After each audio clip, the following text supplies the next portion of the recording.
I think I've read part of it. Yeah.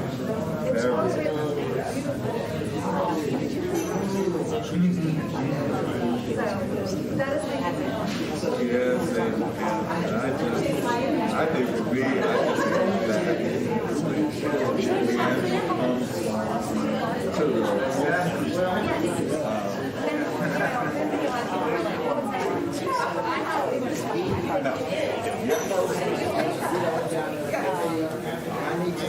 yeah, I agree. If I could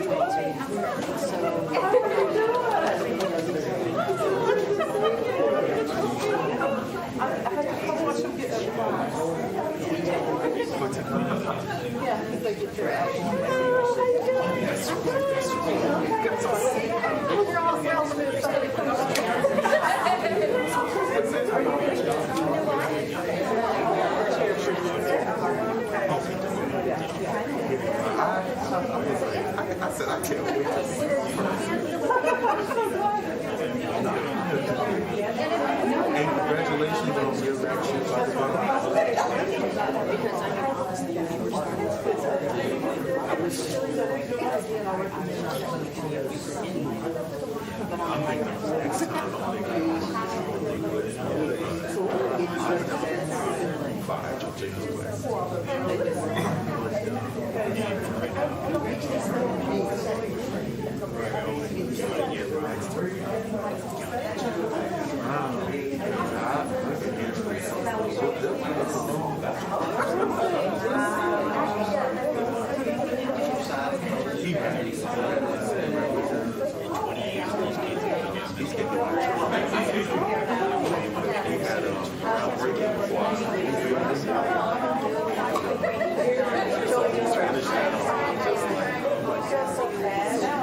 We got to invite him back to ribbon cutting.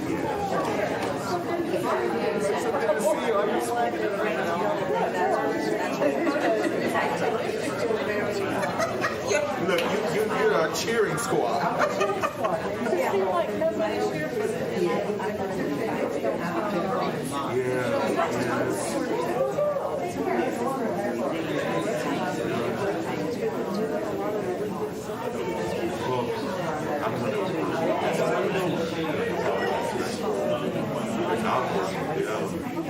Because I served as state board advocacy. And when I ran, I couldn't get that role. It was like I was a running. So, but now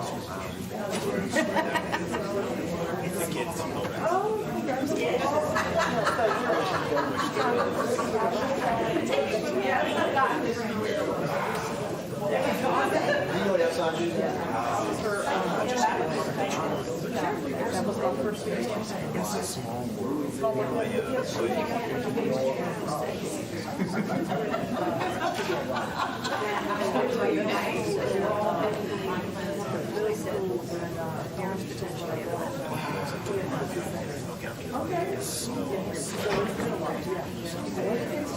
Yes, thank you.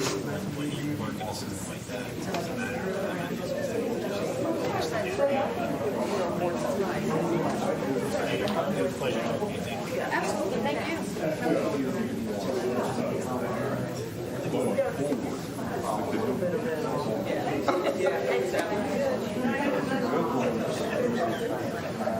I don't know how the next week is because they're not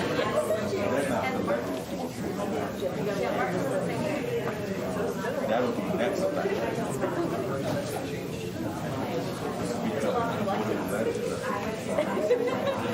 When I was trying my they told me. Good evening, everyone. It is Wednesday, November 16th, 2022 at 5:35 p.m., and we are calling this regular meeting of the Wake County Board of Education to order. I would like to welcome those of you that are watching at home and those that are here in person to observe as the Board of Education conducts its official business. I'd like to take a moment to highlight Board Policy 2310, which states Wake County Board of Education meetings are conducted for the purpose of carrying on the official business of the school system. The public is cordially invited to attend board meetings to observe the board as it conducts its official business. Persons who willfully interrupt, disrupt, or cause disturbances at an official meeting may be directed to leave by the presiding officer. Members of the audience should show respect for speakers by refraining from loud comments or other disruptions. Disruptions by any person or persons of a public meeting will be subject to action in accordance with General Statute 143-318.17. All 9 board members are present, and we are joined by our superintendent, Ms. Kathy Moore, and our board attorney, Jonathan Blumberg. At this time, will you please rise and join me in the Pledge of Allegiance? I pledge allegiance to the flag of the United States of America and to the republic for which it stands, one nation, under God, indivisible, with liberty and justice for all.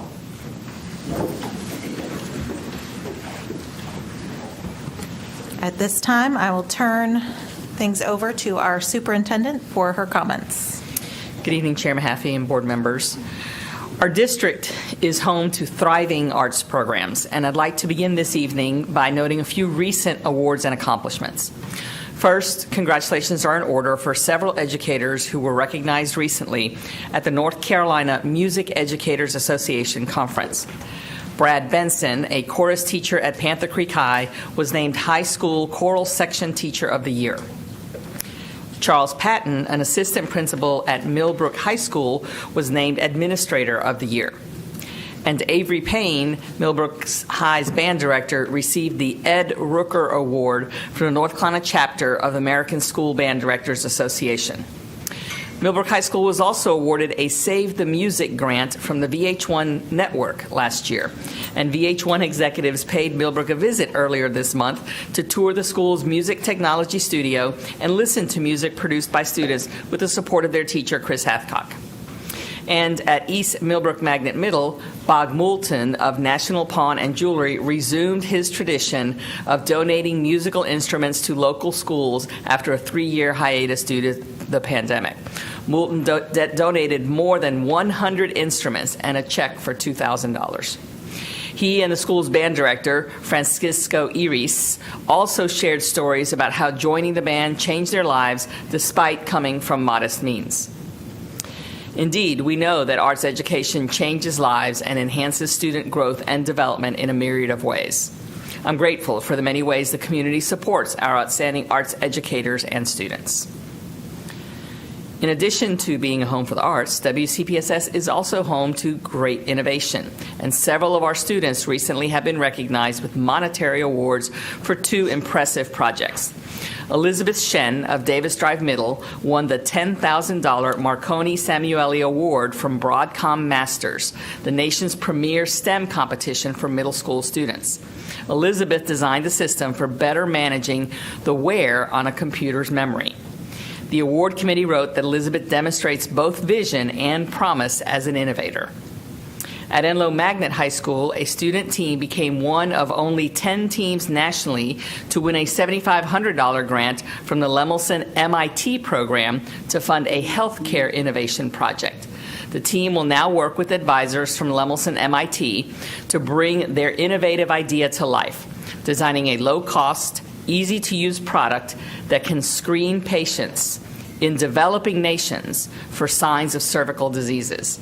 Cervical cancer deaths occurring in developing nations are due to a lack of diagnostic facilities and personnel, so the team's work has the potential to truly save lives.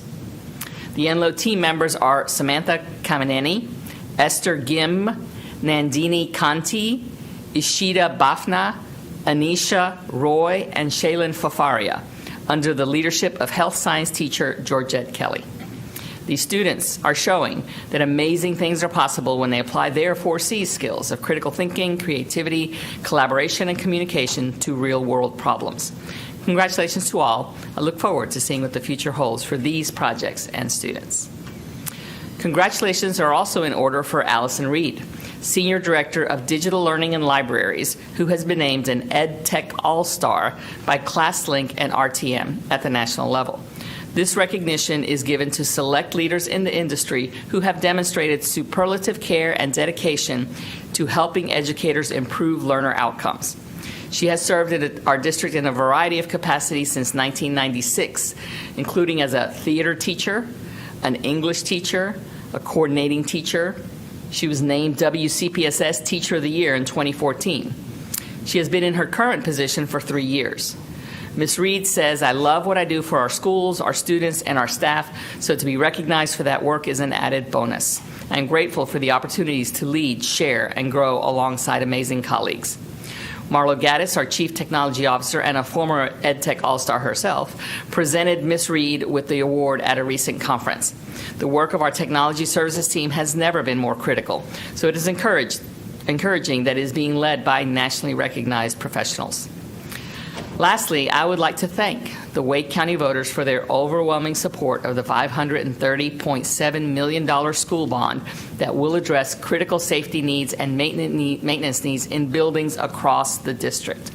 The funds will support rebuilding 7 existing schools, making significant repairs to school roofs, heating, air conditioning, plumbing, replacing equipment that has aged out, includes upgrading classroom furniture, student and staff devices, making security enhancements, and constructing 5 new schools. I am beyond thankful for the voters and for the Wake County Commissioners and all who work as part of the collaborative core team to make sure that our needs are expressed appropriately and that there are mechanisms to communicate that to the public and then the public support that follows. Their support for this important effort will benefit our students, staff, and the community for decades to come. That concludes my comments. We definitely didn't coordinate this because I wanted to start by thanking the community for their overwhelming support approving the school bond, the Board of Commissioners for bringing this bond forward, as well as the work of the Friends of Wake County Committee chaired by Courtney White of BASF, Tom Oxholm of the Wake Stone Corporation, and Kristen Hess of HH Architecture, as well as the Raleigh Chamber for their support and outreach efforts. We are often talking about how we are constantly trying to catch up with growth, which will be a part of this bond, but this will also ensure we keep up with the care of our buildings that require life cycle improvements, safety and security upgrades, as well as renovations. And Superintendent Moore went into the facts and figures, so I don't need to repeat those. I would also like to thank our community for understanding the need for us to move this board meeting to a Wednesday, which is not our normal day for our regular meeting. And because the North Carolina School Boards Association held their annual conference Tuesday and Monday. And that normally wouldn't be the reason that we would push the meeting, but our superintendent was recognized as one of 8 regional finalists for North Carolina Superintendent of the Year. We certainly extend our congratulations to Superintendent Phipps of Caldwell County. And we also congratulate our own Superintendent Moore, who is the current Magnet Schools of America Superintendent of the Year, the reigning North Carolina PTA Superintendent of the State, and the North Carolina High School Athletic Association Superintendent of the Year. She also got a nice... I'm sure I missed 1 or 2, but I think she would not want me to go on. Yes. Finally, I want to take a point of personal privilege today to thank our outgoing board members. Ms. Kushner and Dr. Martin, who joined the board in 2011. Ms. Cash, who lent her voice to District 3 back in the 1990s, and then came back in 2016. Ms. Scott, who joined us in 2018, and Ms. Carter, who joined us in 2020. I tried to write down different things about you, and I kept stopping and starting and stopping and starting because it has been such an honor to work with each and every one of you, whether it's been for 2, 4, or all 6 of the years that I've been on the board. The ability for 9 people to come together who are duly elected, who have different visions of how this board should operate, seems like it should be a difficult thing. But Dr. Martin and Ms. Kushner, you made that easy when I came on this board, and I want to thank you for setting that tone of stability and guidance and your continual knowledge. Ms. Kushner, your ability to ask questions and the follow-up, and your empathy and your ability to listen. Dr. Martin, for always pushing your vision and your belief and your strong core belief in education and what's best for students. Ms. Cash, we not only share a birthday, but we share a belief, and this is, who you have been, of what's best for the students and how can we get that and how can we reach that consensus. And I appreciate your constant advocacy and your ability to look back to how things were back when you were first on the board and that historical knowledge, but your push forward to what's best for the now. Ms. Scott, your constant belief in the arts and how those are a core belief, and I know that's something that many of us share with you, but your view as a music teacher and as a mom on this board has been invaluable. And Ms. Carter, your background as someone who worked for this district, who knew some of our shortfalls, especially when it came to pay and making sure that especially our instructional assistants, but many of our support staff had a voice that was heard, is something that we continue to be thankful for and appreciate your work and your time here. And this is our final regular meeting for this iteration of the board. We do have 2 committee meetings and a recognition meeting for our students, which I think is the perfect note for all of us to end on. But for each and every one of you, our thanks. And I have some beautiful plaques for each and every one of you, which I was going to do when I was talking about you individually, but I got carried away, and I'm sorry. But just thank you all so much.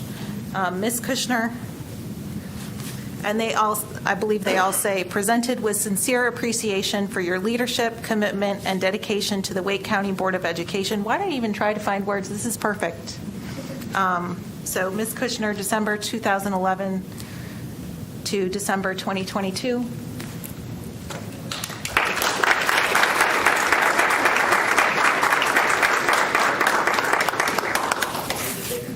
Dr. Martin, December 2011 to December 2022.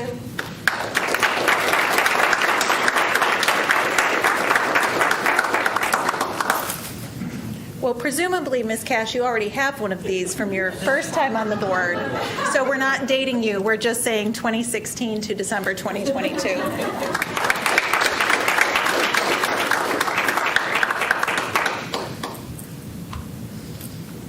Heather Scott, December 2018 to December 2022.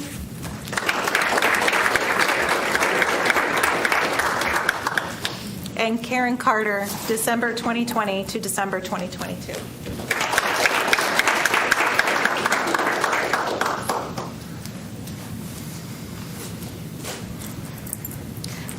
And that concludes my comments. Vice Chair Hegarty. Well, thank you, Chair Mahaffey. It has been an eventful time since we last met.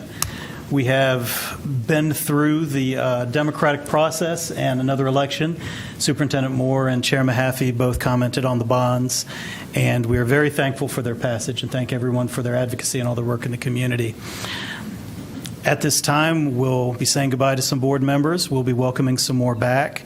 I know I'm very grateful to the community and the voters who have chosen to return me to the board. And I want to just take some time to congratulate all of my colleagues who are coming back, because campaigning is not easy, and I want to acknowledge the good efforts put in by those that did run against us on the other side. It takes a lot of courage to put yourself out there. Not everybody was victorious, but it takes a lot to put your name out there, and everybody should at least receive some measure of honor and respect for going through that process. And so I want to publicly acknowledge them and their work.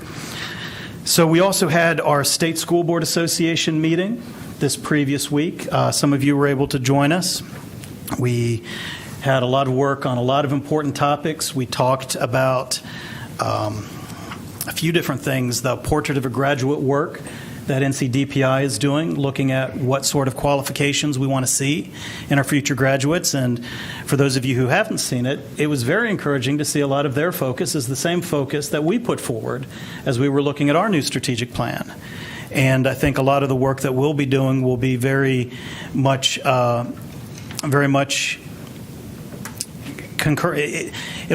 be a lot of concurrent work as we look to how we want to measure certain things in our graduates, which the state also wants to look at in terms of those durable skills, the qualities that they're looking for in their graduates. Also, the state's working on their new accountability model, the school performance grades.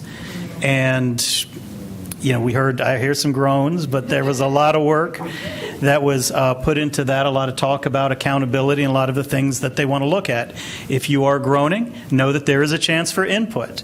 So the DPI is out there talking to people in the community, looking at what sorts of factors that we want to look at and what sort of weights, how much importance we put in different areas compared to other states. And anybody who's interested can go and take the survey at tinyurl.com/DPI-SPG.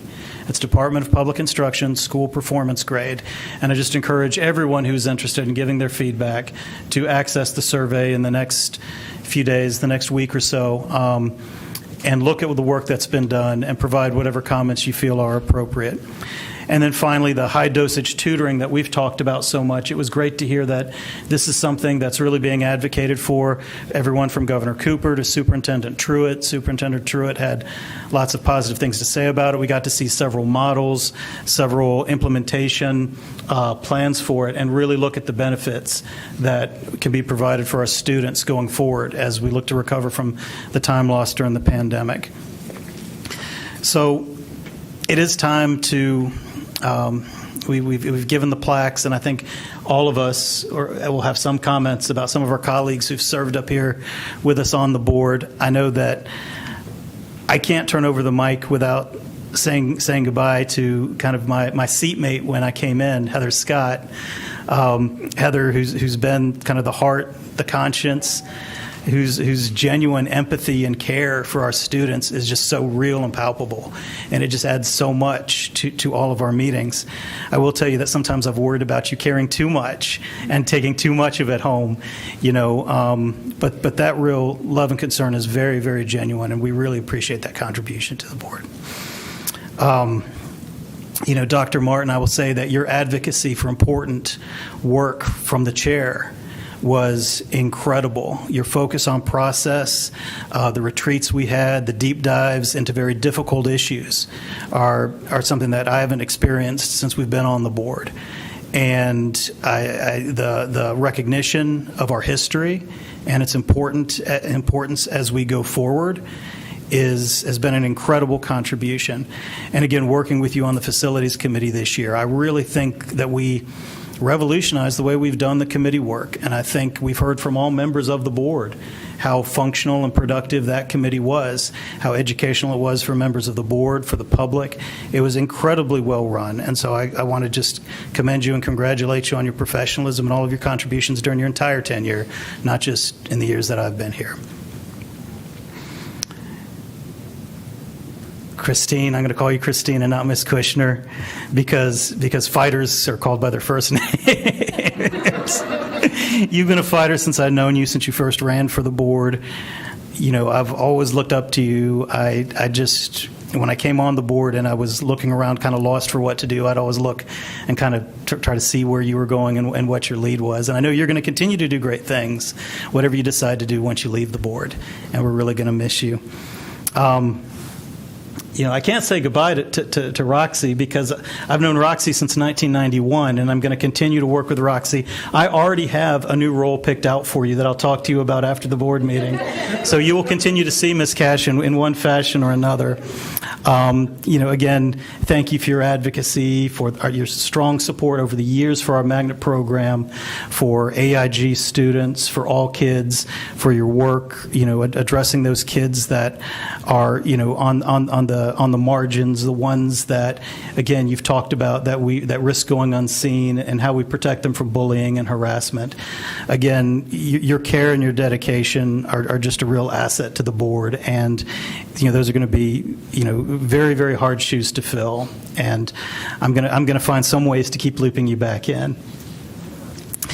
And so, Ms. Carter, you know, Karen, it's always great to have another Wake County Public Schools student graduate on the board. And, you know, you went to the public schools the same time I did. And so I know you know what it was like, you know, the pros and the cons, the strengths and the weaknesses. And in a way, I kind of thought that was sort of like a special kind of a bond, you know, because when I would reference things, I knew that if everyone else might look at me funny, but you knew what they were. You know, being a Wake County Public School parent, a Wake County Public School employee, you know, you've made incredible, valuable contributions to our work in only one term. You know, your advocacy for our instructional assistants and staff, you know, your hard work, your research, your dedication is faultless. You know, I look and I'm amazed at the number of visits to all of your schools in your district and the time you put in, and just praising and celebrating all of that good work. You know, if anybody here doubts your dedication to our schools and our students, that they just haven't been paying attention. So thank you all. I'm going to miss you all, and I'm going to cut it off before I get misty. Thank you. Thank you, Vice Chair Haggerty. I don't know where to go next. Is there a volunteer? No? Ms. Kushner, thank you. So hopefully I won't get misty. The fighter. I'm going to add to my sincere thanks to the voters of Wake County for passing the bond for our school program, as well as the bonds for Wake Tech, who is an important partner of the school system. So thank you to the voters of Wake County. I also want to congratulate my 4 friends, my 4 colleagues for running again and winning your important race. Because of you, the important work of advocating for our students, for inclusion, for excellence in academics is going to continue. And so I'm very grateful for the stability you're going to bring to this board and for your continued leadership. Thanks to each of you for continuing this important work. I'm grateful to Sam Hershey for running a great race so that he will be sitting in this seat next month, as well as my friend Lynn Edmonds for taking the important seat of my friend Jim Martin. And I know they're going to be great additions to this board. It's been an honor to serve with Dr. Martin, with Ms. Scott, with Ms. Carter, with Ms. Cash. You have given me so much and given these students and educators of Wake County so much. So I'm very grateful for your service. And I hope all 5 of the new folks who take our seats take this work as seriously as we have and take it to heart as much as we have, with the dedication that your colleagues have already highlighted. So thank you for serving on this incredibly important board. This was a tough race to watch from the sidelines because I think there was so much negativity and false narratives. I've never seen that in a school board race before. So I am grateful that the voters, for the most part, rejected it and returned a sound board for the students, and I'm grateful. I want to congratulate our newly elected commissioners, including Ms. Adamson, my buddy who's here this evening. They are going to be great partners for this board, continue to be great partners for this board, and so will Sheriff-elect Willie Rowe. Thank you to the Wake County voters for electing a kind, compassionate man to serve in that sheriff's office. He's going to be a great partner for our security staff, and our schools are going to be safer because he's in that seat. So I'm very grateful for him running. It's been the honor of my professional life to serve on this board for 11 years. It's been an honor to advocate for students, educators, and our staff. I'm almost there. And our community that supports our schools so fiercely, most of them, and I am very grateful. Our schools deserve great leadership, and they deserve leaders who will listen and understand the complexity of the work that is done at this board. So, and the empathy that is needed to do the work at this board. So thank you for always seeing so much in our community and for leading for our schools. Thank you.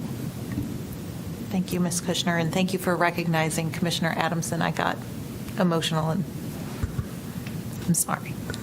Dr. Martin. Thank you. Yeah, thank you to everyone. Yeah. Wow. It's a little bit, I think, where both Ms. Kushner and I come from. We met 13 years ago and have become siblings. And I think, to be honest, probably the hardest part leaving the board is the relationships that I have working with each of you. We're a family. We disagree. We agree through the rough and the tumble. This is a family doing hard work for an even bigger family, which is the Wake County school system. It has been an honor to serve over these last 11 years and the 2 years before that, working hard for the system. And I too want to congratulate everyone who won the seats for the next board. And I hope you build that same relationship with each other and with the community, both the greater Wake County community and the community of Wake County Public Schools. Our community needs it. Our community needs you. There's a lot of people talk about we got to get politics out of schools, to which I disagree, because we live in a democracy. If you live in a democracy, it's going to be political. What we don't need is partisanship. We don't need partisan hostility. And I always smile at Ms. Cash, because she and I think there's a lot of people who would not think of us as close of colleagues as we have become. But I hope we have been able to demonstrate what a nonpartisan board really needs to be. Not to call out anybody in particular, but we've had a special and quite a long relationship. So continue to be nonpartisan, but absolutely be political, because that's what a democracy requires. It's politics is, through a democracy, is working together to accomplish more than any of us could accomplish by ourselves. In the last little while, I've been reflecting over some of what I think we have been able to do over the last 11 years. When Ms. Kushner and I came onto the board, there was a lot of chaos. And I think the first thing that we were able to do was demonstrate leadership through good governance. And I think that may be one of the most important accomplishments of the tenure. It was a time when there was a lot of governing by opinion and resolution. And I think we shifted that to governing through thoughtful policy. And I think the real key as we worked on policy was to try to understand through multiple eyes, through the eyes of students, teachers, administrators, parents, and the greater community. Because policy looks different through every set of eyes. Good governance requires understanding all of that. You know, we ran into a lot of challenges with even the legislature, be it the class size legislation, or I think in particular of the loss of career status, often called tenure, for teachers. I think defending staff has been another one of what I feel is a major accomplishment. When the state legislature took away career status, I helped lead this board develop the rolling 4-year contract for staff. We need stability. That's what career status was. That's what career status needs to be. And we're going to have those challenges again. Likewise, we were able to raise the minimum wage, maybe not to where it needs to be. But again, we did that with good governance and planning. You can't flip a switch and make it happen. But we were able to put some of those long-term lifts into our budget and say, look, this is work that needs to be done. We can't do it in a year-by-year fashion. But good governance says, look at the long game. And as we looked at that long game, we actually were able to make it happen. Those 5-year targets, we haven't completely operationalized them into our budget, but I encourage the next board to operationalize them into budgets because there's so much that can't be done 1 year at a time. I think we very effectively did that with the CIP. Again, when I first came on the board, I used to think about the bonds as the crisis to bond model. We get to a crisis and, oh my gosh, we have to pass this huge bond. And that's not how you build infrastructure. It's long term. I think the 7-year rolling CIP has been, again, a huge advance in the way this board can operate. Long-term planning is good for an organization, and it's the best fiscal policy that we can have. I'm very pleased with the mindset shift that we were able to adopt with the Code of Conduct. Too often the Code of Conduct is seen as discipline by punishment. And I think we worked very hard at changing our focus to be, what do we expect? What is the Code of Conduct we want, as opposed to just calling out violations? We've worked hard to improve the discipline in instead of discipline out. We've still got a long ways to go on that. It's not that there's no discipline, but we need to discipline in for engagement, not discipline out by suspension. I think we've worked at changing that attitude so that the goal is changed behavior and changed for learning as opposed to discipline for punishment. I've been excited that we got the 4 C's into the strategic plan, and I'm glad to see that the state is picking that up as the characteristics of a graduate. Too often the state focuses on accountability and performance. We often call that teaching to the test. What you discover with accountability and performance, as it's usually defined, is that is usually accountability and performance to the status quo. That leads to maybe where we are at best. But creativity, critical thinking, collaboration, and communication lead to the new, to what we can be, not just maintaining where we are. The 4 C's are so much more powerful than just accountability and performance. And I think we've been able to lead in that. And I'm also extremely pleased at efforts that we've been able to accomplish documenting our history. It shocked me that we did not even have an account of who we were at the time of the merger, which I think is one of the most important things that happened to Wake County. Well, the project Remembering Our History and Building Our Future isn't where I'd like it to be. That's a challenge also. I want to leave y'all to complete some of that work. We at least have documented all of the historically segregated schools. And the first thing we need to do is document. We need to build that history. We need to capture that history before it is lost. But I think that's been really important. And likewise, in 2019 and thereafter, we have recognized Indigenous Peoples Day. The Indigenous peoples were here before any of us. And we absolutely need to recognize one of the things that working with the Indian Education Group taught me. It's so often we think about the Indigenous peoples as our history.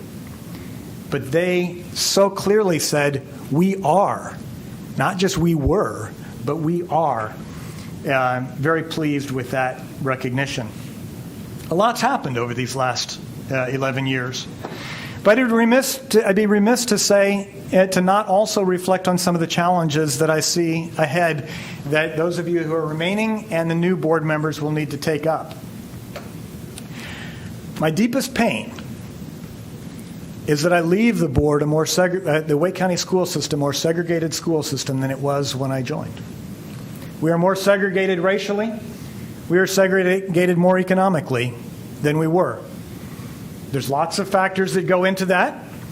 Some of it, obviously, we have responsibility for. Some of it is way beyond our control. But I believe deeply that we must address that. Because it's only when we work together and live together as a community that we can be as strong as we can and need to be. I'm excited at the language of the equity policy, but I still have concern that we make sure that it comes off the paper or the website. How will we live it? In terms of how we treat each other and how we look at our facilities. How about the courses we teach or the teachers teaching them? Are we going to make the kids that have a school that doesn't have as many AP offerings just take every AP online? Are we going to say that in-person is only appropriate when you've got a large enough cohort to make it appropriate? That's equity. You all know that I'm a passionate supporter of the Magnet School program. It's been a huge success. But we've got to look at it critically. Because one of the things that you've heard me say before, and I'll say it again in my last meeting, is our Magnet School program created opportunity largely for those who already have opportunity. It's been powerful. It's helped keep a lot of our schools strong that wouldn't otherwise be. But we're still in need of the next generation Magnet program that creates opportunity for those that don't have as much opportunity. We've got a great Magnet program. Remember, magnets have two poles. Anybody played with magnets knows that. We got to work on both poles, not just one. We got a lot of work to do in terms of staff support. Mr. Haggerty mentioned the merit pay plan, the accountability measures coming down from the legislature. There's a lot of people think they know what to do to fix schools, and there's a lot of fingers that get wagged. Because we need more teachers. And I have a simple question. What needs to be put in place for you to become a career educator? What needs to be put in place for you to have a profession that you and or your kids want to participate in? Can't tell you the number of people who say, I don't want my kids to be teachers. Until we put in place situations and scenarios and working conditions where we want our kids to be teachers, we're going to have a teacher shortage. But if we can answer the question, what do we need so that we want to be a career educator, that we want our kids to be career educators, we're going to solve our teacher shortage problem. I continue to worry that too much is put on the backs of our teachers. Teachers are, but can't be, always social workers, counselors, nurses. We need instructional assistants. I know we've been working on it as this board. I think that's one of our huge, urgent lifts that the next board needs to tackle. The 4 C's were great to put into our strategic plan for students. Are we willing to be courageous to put the 4 C's in for our teachers and staff? Sometimes I worry when I listen to our teachers that many feel like we're having to go to more scripted classrooms. Creativity, critical thinking, collaboration, those are some of the things that are going to make teachers want to be in classrooms. Let's make sure our policies and our support structure facilitates that. On our facilities committee, I've highlighted over and over again that our facilities are aging very, very fast. 38% of our school buildings are 30 years old or older with no major renovation. We've got in this bond, thank you voters for passing it, we've got in this bond planning for renovation of 7 schools in the next 7 years. We need to be doing 5 schools a year, renovating 5 schools a year to keep up with our growth. A huge challenge. A huge challenge not just to the Wake County school system, but I think K-12 education in general, and we can be the leader in changing this, is that the school systems are still built on a model of a 2-parent household where one parent is dedicated to basically taking care of all the kids' needs. That's not the modern family, and yet our school systems work in that direction. Is it going to be before school care, after school care, transportation? Schooling for the 21st century is going to need to address this because we don't have always 2-parent households with one parent dedicated to the kids. How can we lead in creating a 21st century school system? I'm both sobered and optimistic about public schools. I know with a deep passion how much public schools are the foundation of any community. Public schools are the foundation of economic development and community development. Our kids are our future. Not just my kids are my family's future. Our kids are our future. Public education is about us. We got to beware of the making public education or all education to be about me and my kids. It's about us. As we build that us of public education, I'm very optimistic for our kids, for our future, and our community. It has been an honor to serve, and I will look forward to our next meeting, passing the baton to my dear friend and colleague, Lynn Edmonds. And I'll look forward to her carrying on my work in District 5. Thank you. Thank you, Dr. Martin. Ms. Scott. Thank you. I will certainly try not to get misty, but I think we all know that's not my strong suit. So I will just say thank you to our amazing staff in the Wake County Public School System. Having gone in schools, all of the schools in District 1 and other schools in different parts of the county, the work that our employees put in, and especially right now, where I want our teachers to know, like, this is not okay.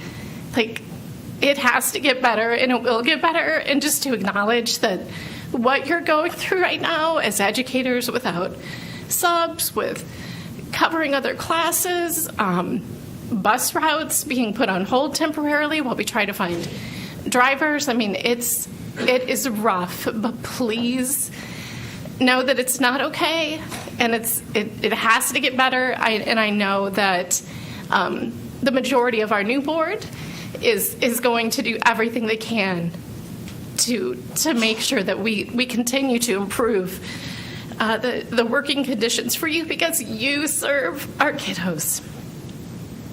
All of our students, and public education is the most important investment that we can make as a community.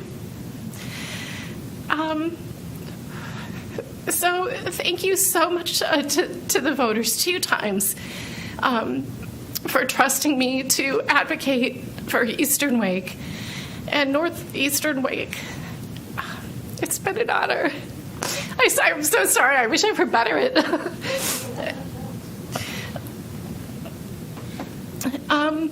but we had our last board advisory meeting with me as the board chair on Monday, and it was a great topic. We talked about the community resilience, and I feel like everyone in that room was able to take a step and to remind ourselves of the stress and the trauma that we have all lived.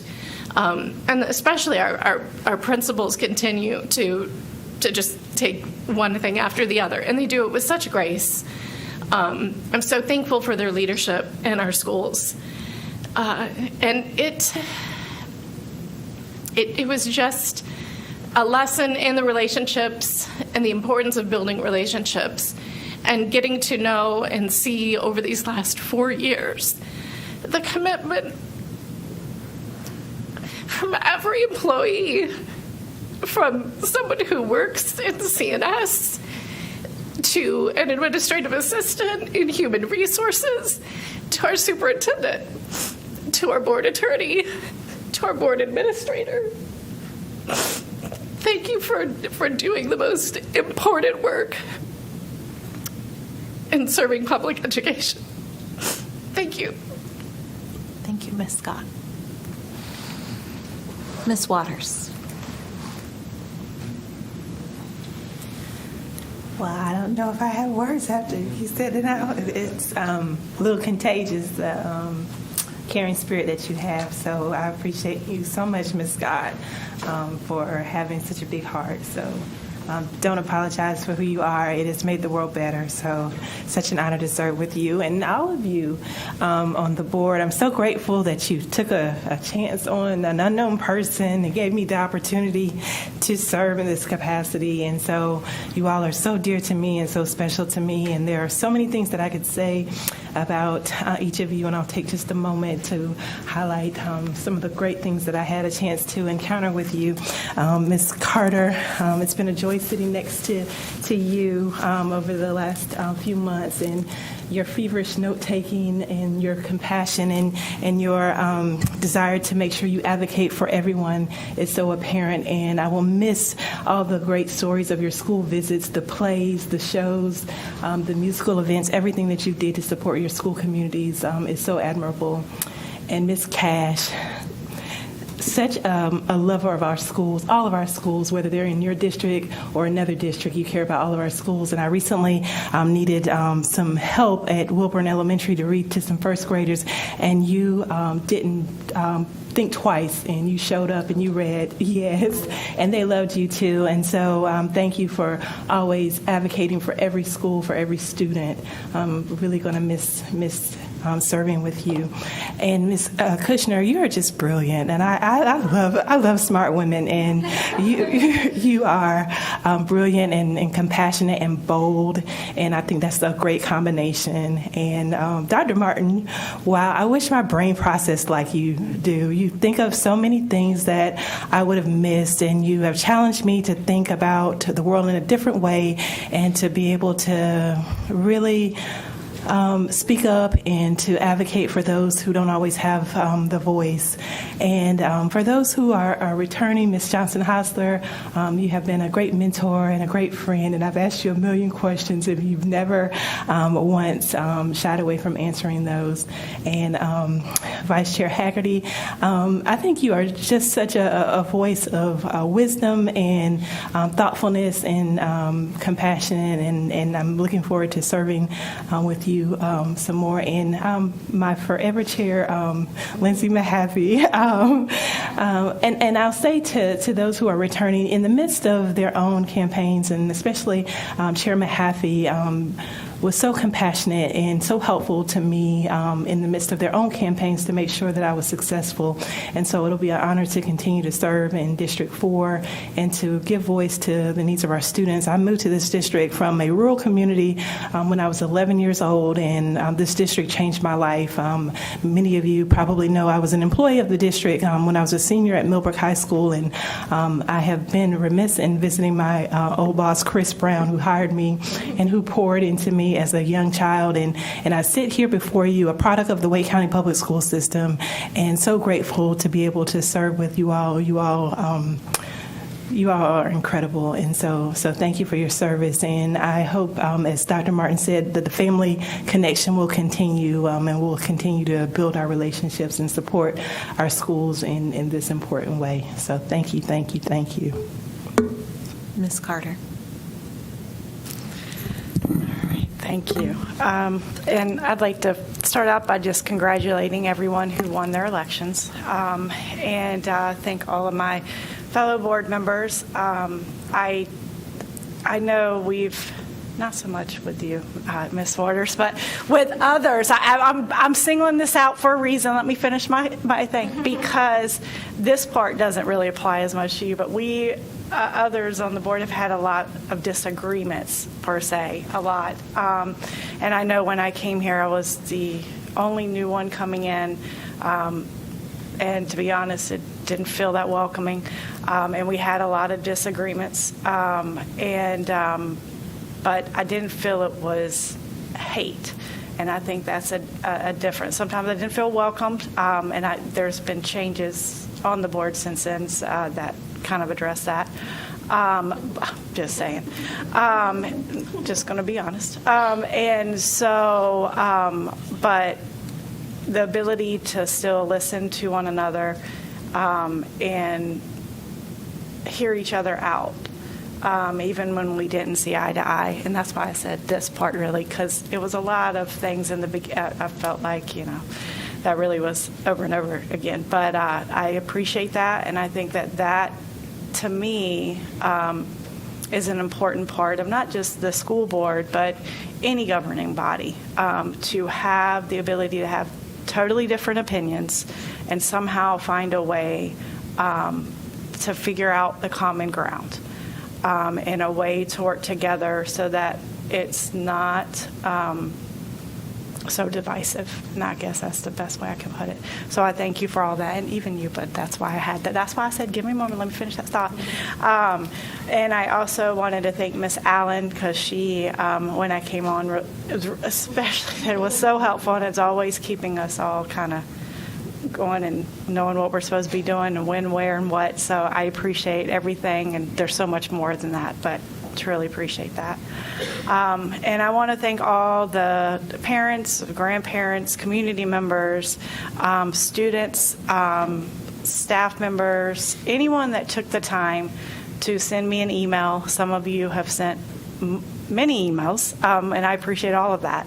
Any of you have also attended my D9 connection meetings, my back meetings, who've provided feedback at board meetings, any means of communication, but particularly those, because I felt like we need to hear it, even if, and take the time. I tried my best to respond to folks. There was a point where I believe it was, some days it was 200 to 300 emails we were getting, and I remember being up to like 2 a.m., and I was adamant that I was going to read every single one of them and respond, because I knew what it was like to not get a response and how that felt. And it didn't mean that, we can't always see eye to eye, but I felt it was important to validate what your concern was and what your viewpoint was, and that you're heard. And if I can't help you, I try my best to get information, or, get someone that would be appropriate to share that information. So I appreciate all of that. And we'll take a different way here. I've been asked by multiple folks what the hardest part of being on the board, and it's two-pronged for me. One was personal, because, and this is going to be hard, less than 2 years ago, being right here with both of my parents, and not knowing in less than a year I would lose my dad. And also not knowing in less than 2 years my mom would not be able to walk due to Parkinson's, and go from living independently to needing 24/7 care. That's been the toughest part personally. And I got to suck that up. So the other side of that, I'll have to say, and I know there have been other board members who've mentioned this, and I think just a big suggestion I have is the sharing of information, because often,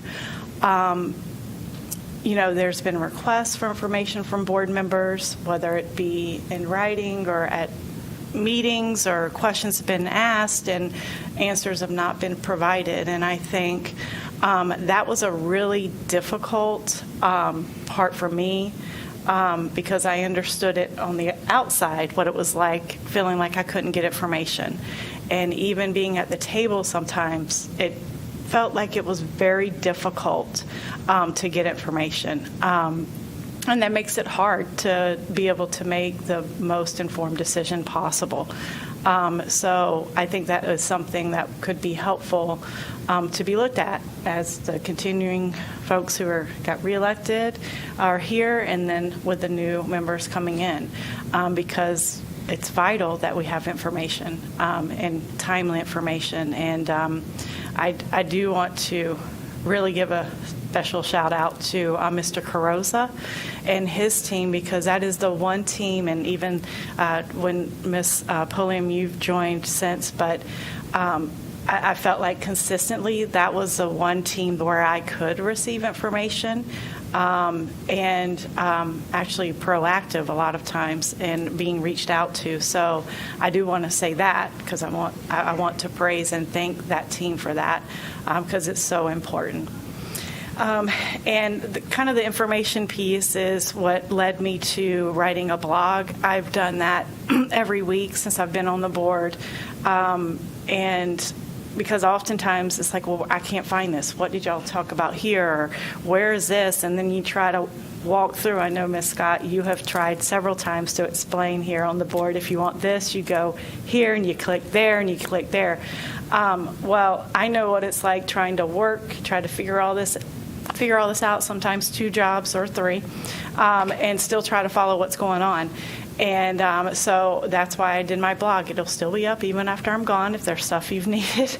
But I provided just, a go-to for every week. You can see what meetings we had, whether there's committee meetings, board meetings, work session, and here is what, this team presented. Here's their slideshow or, presentation. Here's the recording of the entire meeting. Here, if you want to speak, you go here.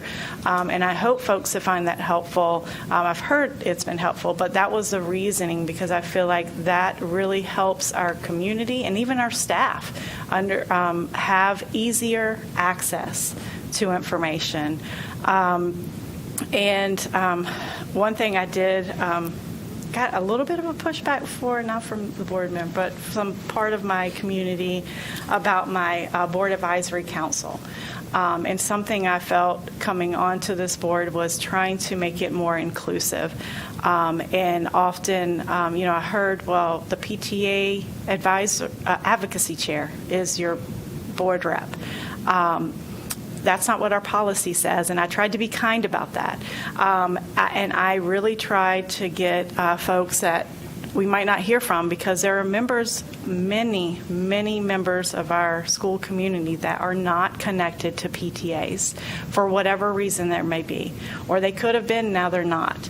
And I had, when we were virtual, it took away some of the barrier for some of my families. I had 2 English language learner families that were members of my board advisory council, and that was so important to me and to them, I hope, to lift them up. And if you weren't around and didn't hear then, but I had one of my board advisory council meetings was the first time a virtual meeting had simultaneous interpretation happen, and I was super proud that we had the staff to be able to provide that support for our families.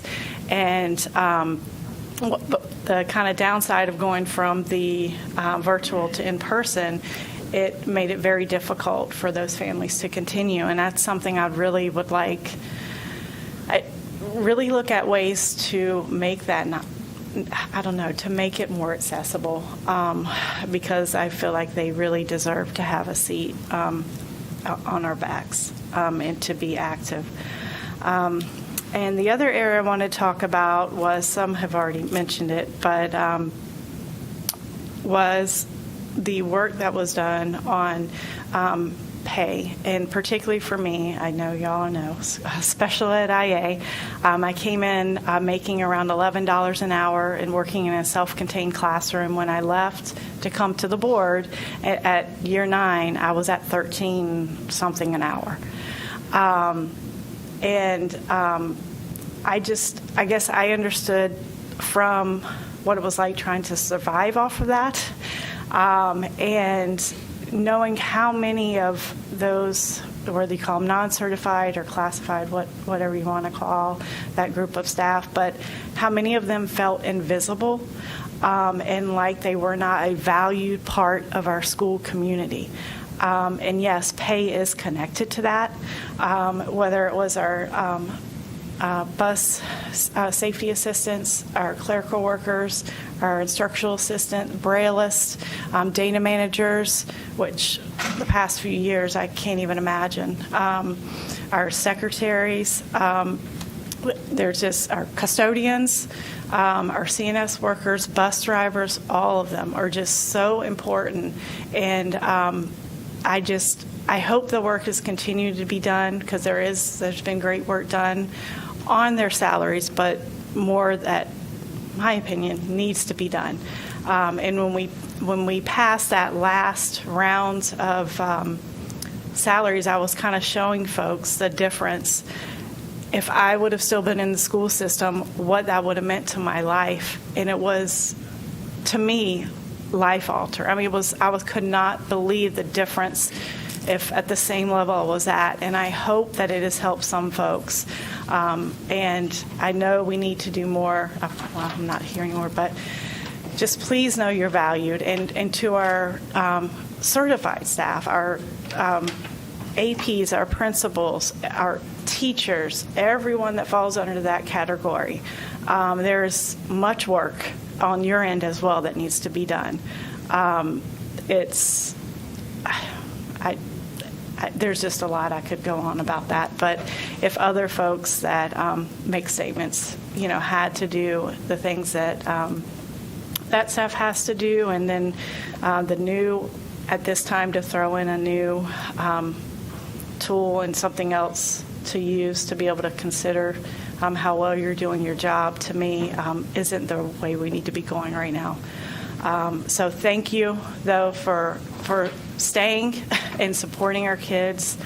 And I would be remiss if I didn't end by, I love to be active in our schools.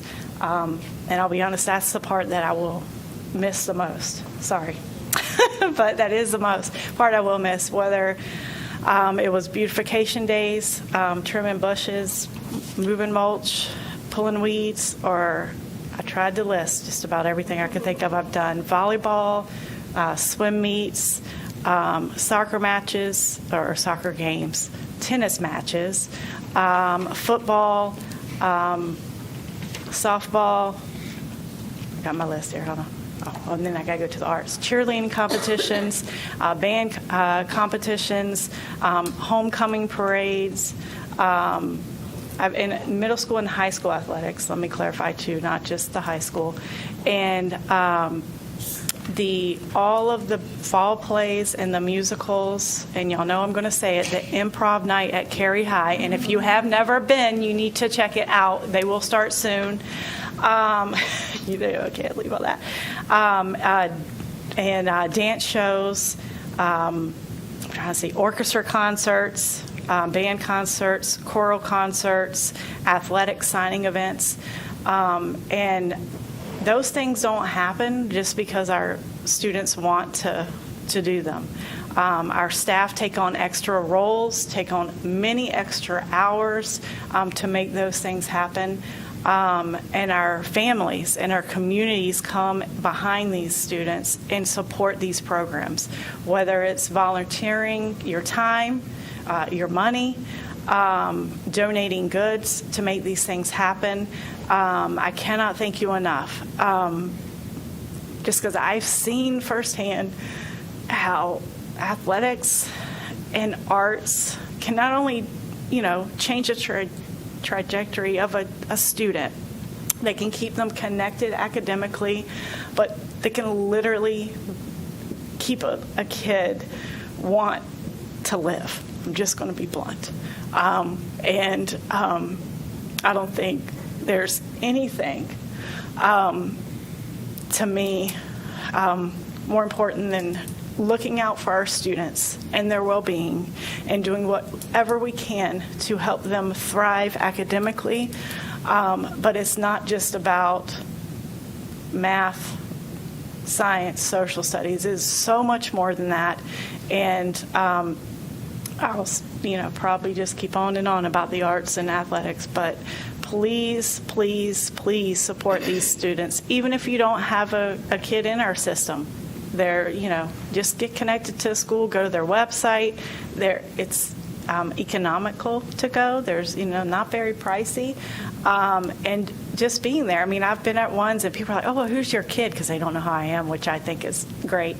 And I'm like, oh, and I tell them, and they're like, oh, because I'm like all into everything. I think it's just, and that's truly because these kids, just give up so much and put their all out on where there's a athletic field or up on a stage.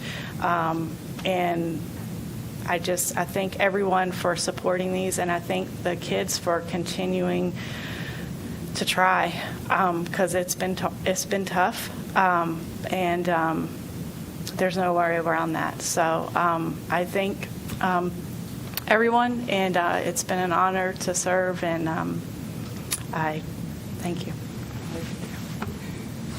Ms. Cash. So I'm gonna start out a little different, and it's because of Ms. Carter that I have to do this. No, I want to do this, but I'm going to highlight some things in my secondary schools because I have not been near as good as Ms. Carter in highlighting my schools. So when I talked to my secondary principals in my middle and high schools, I said, please give me the things that I can highlight about you at my last board meeting. And so I'm going to give you a few highlights that they sent me. A couple schools sent me an awful lot, but I'm going to name them all. But East Millbrook Magnet Middle School, which I'm very proud of because they have their Academy of Arts and Design now. They have the Synergy Magnet Grant and the National Jewelry and Pawn Instrument, which is amazing. The 100 instruments that they got and the $2,000 that they got is a real big boost to the kids that go to East Millbrook. They needed that. The Synergy Magnet was awarded to East Millbrook, and I think Superintendent Moore mentioned that Project Synergy is a fitting name for this initiative, as it embodies the district's conviction that transformative learning happens when children have diverse backgrounds and they all come together around a curriculum. And West Millbrook International Baccalaureate Middle Year Program, very proud of that school as well, new IB program. Great principal in all my schools, best principals. And if you go to the website, you'll get to see a virtual tour of the IB program, and you get to see all the great things that are going on at West Millbrook in their brand new building. And a lot of our schools need new buildings, and West Millbrook was just one of those that had been going down the line for a while, but excited to see that they're back in a brand new building. Also, they won the National Conference Championship for the first time in 21 years with an undefeated season, and that's a middle school. And Durant Middle School, I have to say I'm very proud to announce that Durant Road Middle School was selected as Raleigh's best middle school in the News and Observer conducted interview. And I think that their partner down the road, Durant Elementary, is the same. And what I want to say about this is that thank you to all of you who are voted, which shows that when a community comes behind a school, this is what happens. And if you ever get to visit this single-track year-round middle school, you will find a principal and a staff that is one of the best in Wake County. This is a school that truly makes all children feel welcome, and I am so impressed to have the principal there that we have, Ms. Faircloth. Gone to a lot of her outreach programs in the communities, and our staff has done a good job there. And Wakefield Middle School has a new principal that left us and came back, and we're so glad to see her come back to Wake County. And they are inviting all their 6th and 8th grade writing and artists to participate in their middle school second annual Writing Novel National Month competition. And we also have Erica Nivens there, that's the school psychologist at the Wakefield Middle School, has been named the 2022 North Carolina School Psychology Association Practitioner of the Year. Wakefield High School marching band won many competitions and were the reserve grand champions at the contest in Fuquay, which means they had the second highest overall score. Again, building up our band programs, as Ms. Scott has said, across the county should be a priority of this school system. COVID did hurt that program in all of our middle schools especially, And when students can't do it in middle school, they're not quite ready for high school yet to do it. And I know that we will need to continue these programs. And the dance teams at Wakefield High School, well, they've competed and they have won first place and third place in game day division and hip hop. JV, same, has done the same. And their school has won Dance Team is Lit Award, which is, I guess, voted on by 3 judges. It means that they're great for entertaining, and I've watched them. They're good. I see their videos. They're really good. I'm very proud to have Malik Bazil-Air as our principal. He's a great leader, takes responsibility at Wakefield High for keeping his school safe, a truly dedicated principal. And then Millbrook Magnet, IB, asked Dr. Saunders to give me a list, and it's a long list because he's very proud of his school. It was overwhelming, but Millbrook has had a great year, and it's not that I'm showing favoritism here, but I'm going to mention what he sent me. So marching band, grand champions in the Roseville Marching Band Competition, grand champions in the Cary Band Day, grand champions in the Midway Raider Roundup, and the Wind Ensemble featured performance in the North Carolina Educators Association Conference. And he's very proud of his Millbrook FFA, which I am glad he talked about this. First in their division and the Best School Garden Award at the North Carolina State Fair. And 5 Millbrook FFA members earned their American FFA degree. And that's a big deal. It's a distinction that less than 1% of our FFA members earn. And one student was recognized as a national finalist in the Agri-Science Fair competition. Volleyball won the 4A NCHSAA State Championship. The gymnastics won the state championship for the 2nd year in a row. The junior ROTC, Knightdale High School competition, overall Raider and drill competition winners. Cleveland High annual Southeast competition winner, Millbrook High annual competition overall Raider winner. And I did go to the girl tennis semifinals where I watched a very top-notch group of girls play. Coach Davis invited me. But what I want to say about those women tennis players is that not only are they going to be successful on the court, but they're going to be successful off the court. I heard all their college plans. And I just want to say that I only sent this out to the secondary principals. Again, Ms. Carter had showed me up for so many board meetings that I had to make up. And my elementary schools have many successes as well, and I could talk all evening, but I won't. But yes, we all know on this board, it never gets old going into an elementary school and witnessing the excitement of the students going to school and the love that our teachers show them every day. And I plan to go ahead and keep volunteering. Hopefully, everybody will let me do that so that I can witness what these young kids learn every day. I did make it through my BAC meeting last Monday evening, and I was worried whether I would make it through or not because that is probably one of my favorite places to go is my board advisory committee. It was at Millbrook High. They offered to host my last meeting there, and it was quite a treat. They really did it up big, and I got a lot of points from the principals for not following the rules a lot of times, but then I got some points taken away from my area superintendents for not following the rules. So I think I'm even. But anyhow, we talked a little bit about that. They organized where every school in my district brought me a bag from their school of memorabilia. So I have all these T-shirts and everything, and one person walked in with a bag, and I said, I want a bag like that, and she said, this is yours. But I had a bag from every school in my district, and it was filled with goodies, and Dr. Saunders organized that, but it was wonderful. My back chair, Jocelyn McGinnis, I have to say, has taken me through highs and lows, and we've had a lot going on in our school through COVID, and she took me through all of that. So I want to thank her. Specifically, I could name 100 parents that I'd like to, but she in particular I would like to thank.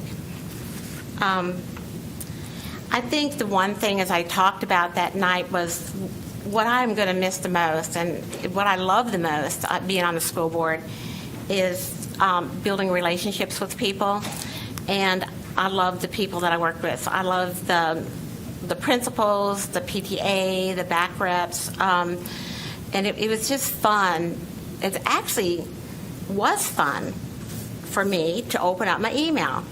I enjoyed, I don't know what I'm going to do. I enjoyed opening up my email from members in the public that, had a question or a concern or something that, that I could talk to them about and I could answer them. And in fact, at the back meeting, there were a lot of people there that night that I had never met. This were faces from emails that I had sent out that came just to introduce themselves and say that we had talked about this. But I will miss that kind of relationship building.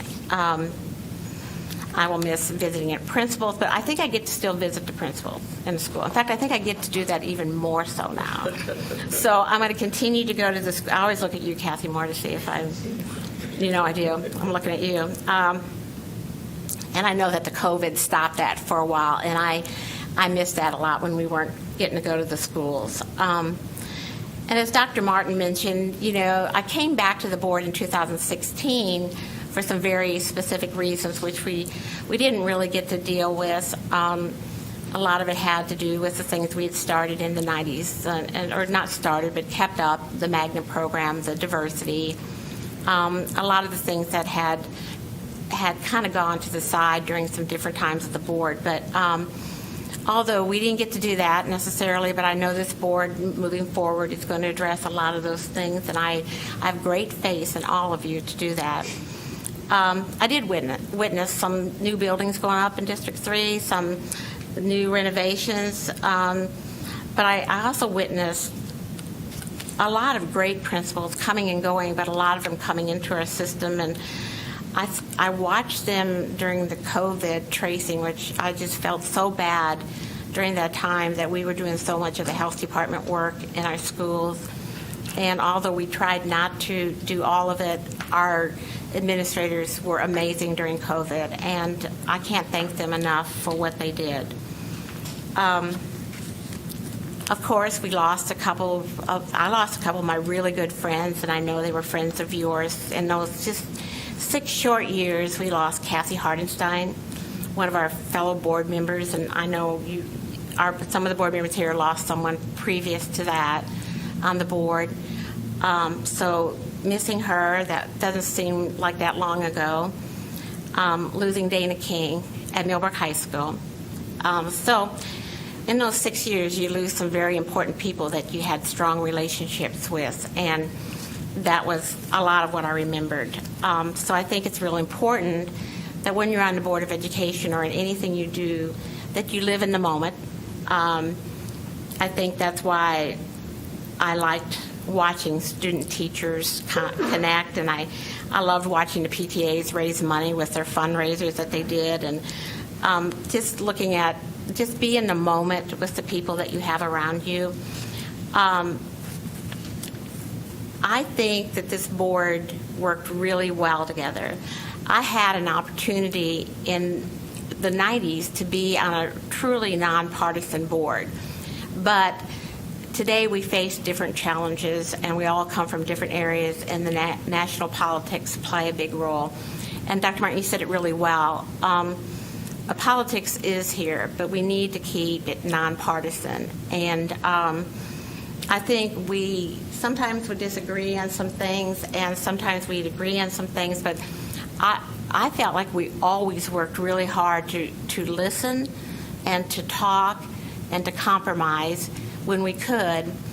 And I think that was one of the things I'm going to also miss is we are like a family up here. We really are. We fight like brothers and sisters, or sisters and sisters, but we always come back to the same table, and we have the same goals in mind. So I'm going to miss you guys a lot.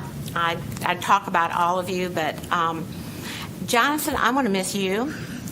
Jonathan Bloomberg has weathered my tenure, and I just so appreciate that. I appreciate it so much. I'm looking out at administration. A lot of people have weathered my tenure, so I appreciate everything you do for me, administration. They have, and Superintendent Moore, they have done so much behind the scenes to get stuff done for our schools in every form and fashion, and I'm amazed. I'm amazed at the leadership we have in Wake County. I'm amazed.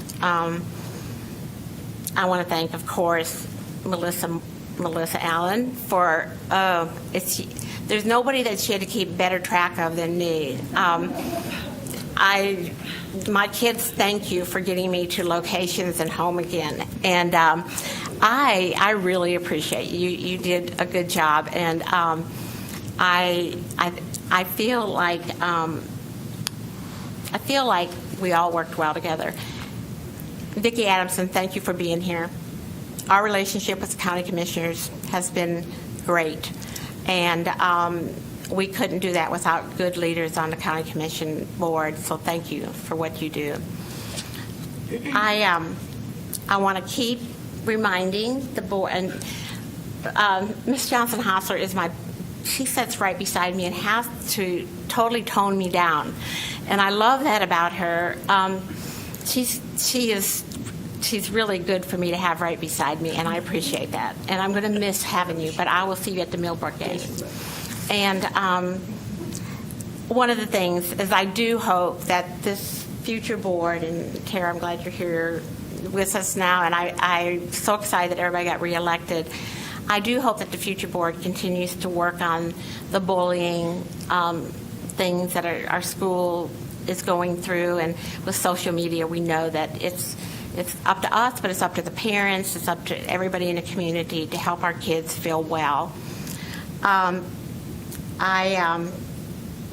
welcome Dr. Ng to come into this seat. I know he'll do a great job, and so I'm looking forward to what he brings to the board. He's a great guy. He'll do a good job. Which brings me to my last biggest effort I always try to talk about is partnerships in our school. So remember, we need our partners in our schools. So I'm counting on the board to continue that. Which brings me to my final remark, is that tomorrow is the Wake Together kickoff, the 17th at Southeast Raleigh Elementary School at 9:30 in the morning. And Wake Together is our tutoring program, so tomorrow is the big kickoff, and we plan to have thousands of volunteers show up. So I know we're looking forward to that. So again, thank you everyone for being great friends. Ms. Johnson-Hostler. It's pretty difficult to follow, Ms. Cash, but I will start with Ms. Cash. It has certainly been a pleasure to sit beside you, someone with such rich knowledge and history, both your previous term and this term. And, you know, I don't think I can explain it any better. I'm an only child, so every group of people I'm with is like family, because when you're an only child, you attach yourself to lots of different families. And the thing about family is, again, this table is like your dinner table. Regardless of how you left things, even some you witness, some you don't publicly, we still come back to this table. And for me, as a Southerner, the dinner table is where all things go away and you eat together as a family. And I feel like that's exactly what this board has done and continues to do in all of its iterations. And Ms. Cash, I'm a rule follower, a people pleaser, and Ms. Cash has truly shown me the way to break the rules and not feel as guilty. So there is none like you. Sorry, Superintendent Moore. I'm pretty sure, again, as I said to my colleagues, the reason why she continued to say Ms. Johnson-Hostler is because she's like, I've trained you well. Like, I'm leaving you to be the rule breaker in this bunch. And by rule breaker, I mean for the sake of our students. Every single decision, our students were at the heart of those decisions, never without question. Even when we didn't agree on the tactic or the purpose, I always knew at the center were our students and our educators and our administrators and everyone in our buildings. I never questioned that. And so I think for me, that's what I would say about every single board member. Those who are with us and will remain, and then those who are leaving. I never questioned people's intent. I always knew that everyone who endured an election was here because it's their heart. And each one of you gave your full selves at this table. And that's not easy to do. So I'm going to echo, Ms. Scott, don't ever apologize for your vulnerability. That's your superpower. every single person up here had a different superpower and a very different, unique why of what brought them to the table. And one of the things Ms. Cash teases me about is always going last, because I think it's important that people speak to their why at this table. That's not my role to speak to your why, because we're a conduit to our communities. And part of how you speak to your why and your why for me at this table singularly is so that the people that you promised that was your why can hear you talk through your why at this board table. That's why I've led in this space the way I have, because I think it's important that each person get to talk about their particular platforms that they ran on. And that's what I saw each and every one of you do, is hold the space for your why. And so I hope you know, for me, not repeating, not summarizing, was about giving each of you the space to speak to your heart so that your constituents in this community understood your heart. That's why we do this work. And it's not for the glory. It certainly is not for the money, for all the emails that I've actually received today. It is for the heart. It's the heart of our students. You all understand that, cliche as it is, our students are our future, and they are at a precarious place, and so are we. And even when we didn't make the best decision for every family, I assure you, people made the decision with their hearts. And they listened with their hearts. Not just their ears, but their hearts. And I can't thank you all enough for giving yourselves in that way. For the time you took away from your families. Each of you sitting at this table was time you weren't with the other side of your heart, which is your families. I don't think we talk about enough the amount of time, energy, and support that you not only give to your constituents in this community, but that we give to each other at this table. Some of you will understand this terminology, but I'm a firm believer. My daughter got sick on the last day of early voting, and people stood in the gap for me. That's how you know that you are a family. No questions asked. Ms. Waters was just there. Right? Each of you have stood in the gap in multiple ways for me. For that, I'll be grateful and gracious to each of you. Ms. Carter, I appreciate your ability and no shame, right? And that's why I kept saying, you don't have to apologize for this. It is okay to call your family to the carpet, especially when you do it in love. I lead my organization with the term called Love with Accountability. It's the practice that I lead in every part of my life. I love you, but I also can hold you accountable. And accountability in a disagreement is not a lack of love. For me, it is the greatest form to show people you love them, because you will tell them what they need to hear and know, and not what is easy. So that's your superpower. You used it well, and don't ever regret it or apologize for it. You were indeed an accountability measure on this board, and that's important to each of us. I assure you, we all heard what you said. It was like, oh, shoot, is that me? What can I do different? It's truly out of the love for our students. So please know that it may have been one term, but you gave a ton of yourself in this space, and especially away from your family when they needed it. And thank you. I didn't even know what to say to Dr. Barton. I really think that we might truly be two bulls in a china shop, because we have very strong opinions. And Dr. Barton has said this to me multiple times, and not publicly, but I think it's okay to say this here. We are certainly far more alike than most people know. Our routes to get there just aren't the same. But at the end of the day, we were able to see through all the things that felt like differences to actually live in this space in the moment that we were alike and wanted the same things for our community and our students. And so I appreciate that. I appreciate you letting me push you really hard and still bouncing right on back like, yeah, it's fine. Because I think you also knew that my intentions were always good. And it has truly been, and I agree with Ms. Waters, I cannot remotely process in the way that you do. And I thought I was a good processor until I met you. It's not real. It is absolutely your ability to take you also are a chemistry professor, for the record, for those of you who didn't know, at NC State University. So for those of you who didn't know. But I think that spoke to your superpower. You were able to sit at this table and truly break down very complicated information in a way that whether you wanted to take it or not, you were giving it to us. I think that's a superpower to take very complicated information, every policy, everything about a facility, you broke it down and required that we be supportive in the ways in which that you broke down the complexity of the many issues that I still yet to fully understand.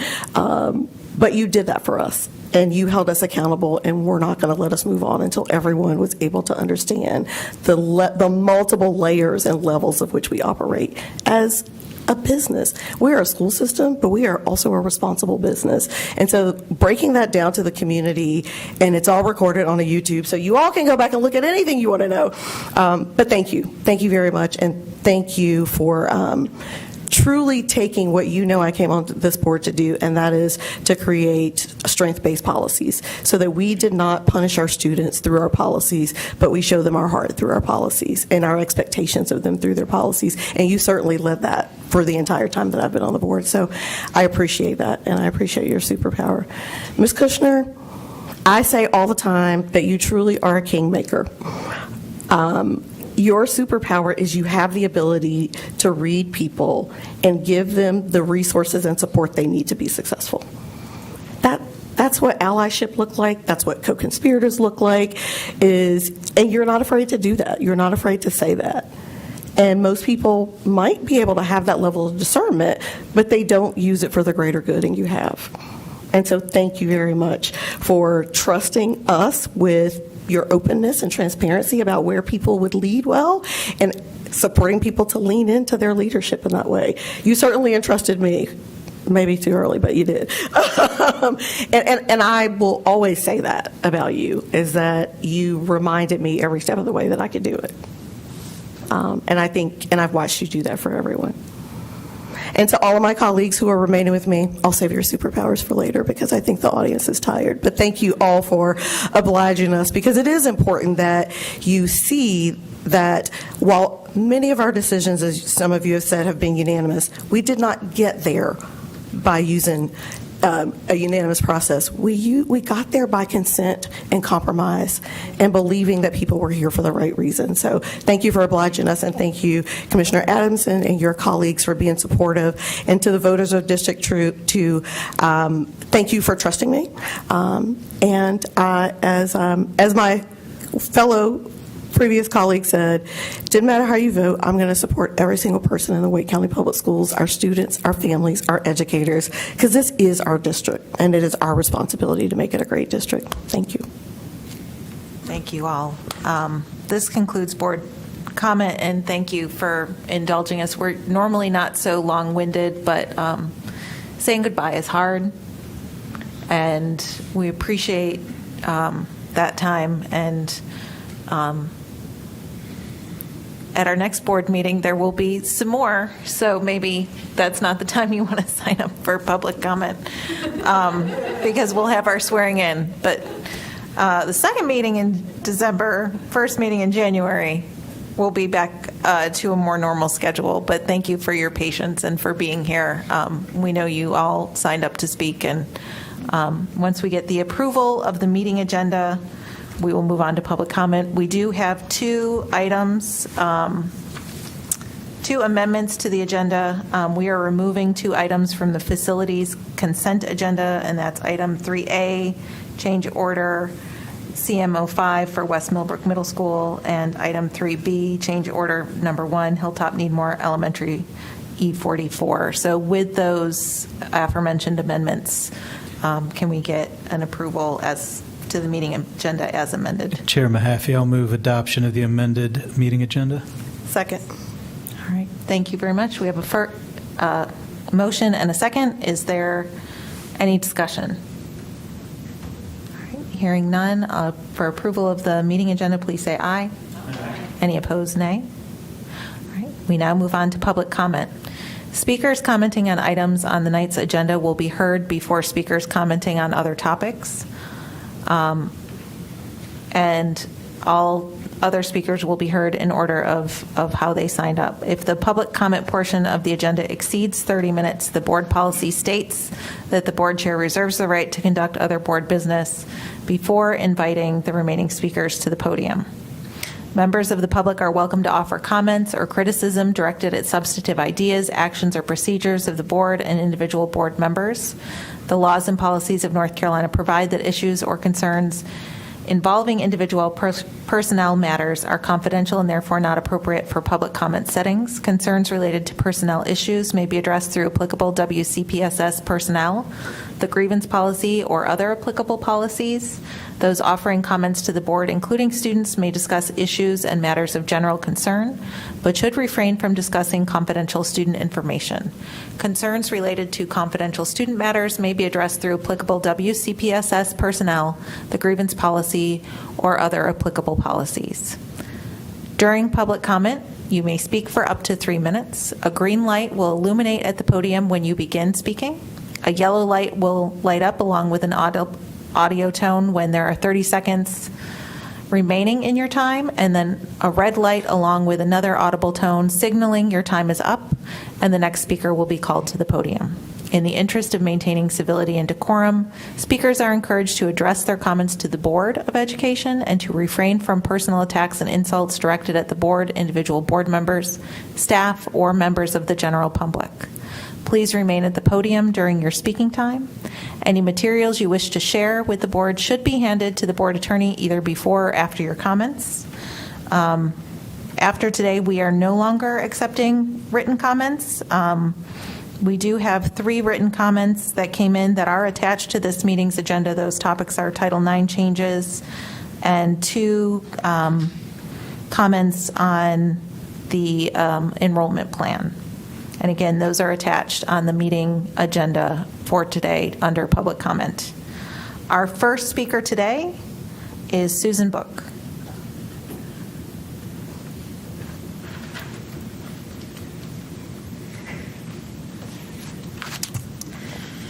Way down.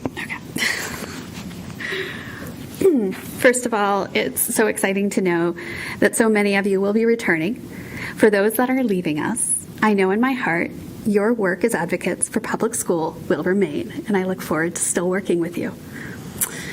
On Friday, November 4th, the North Carolina Supreme Court affirmed the constitutional right of every child in North Carolina to a sound basic education. Not only that, but they upheld the right of the court to release the funds. It is perhaps the biggest win yet we've seen in this over 25-year court case. Today, I invite you all to be my ambassadors of hope. We won, but as you know, the battle will not be over until we reach far beyond sound and basic and achieve world class for all our students. I've seen the numbers, and we know that opportunity gaps here still persist. Kids are in contained classrooms when they should be able to access general education more often and with more support.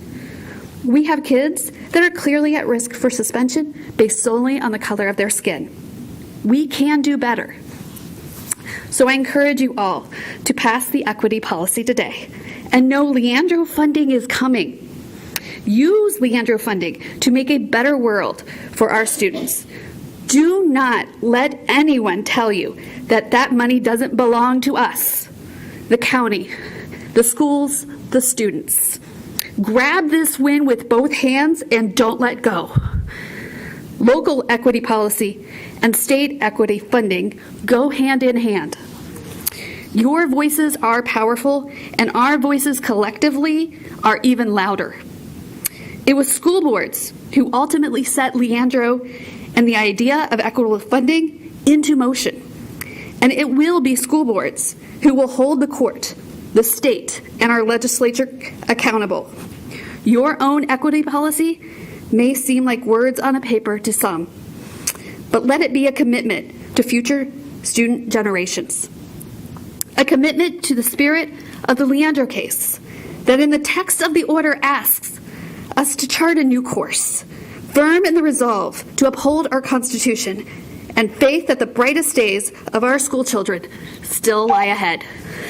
Thank you. Our next speaker is Frankie Dixon, Sr.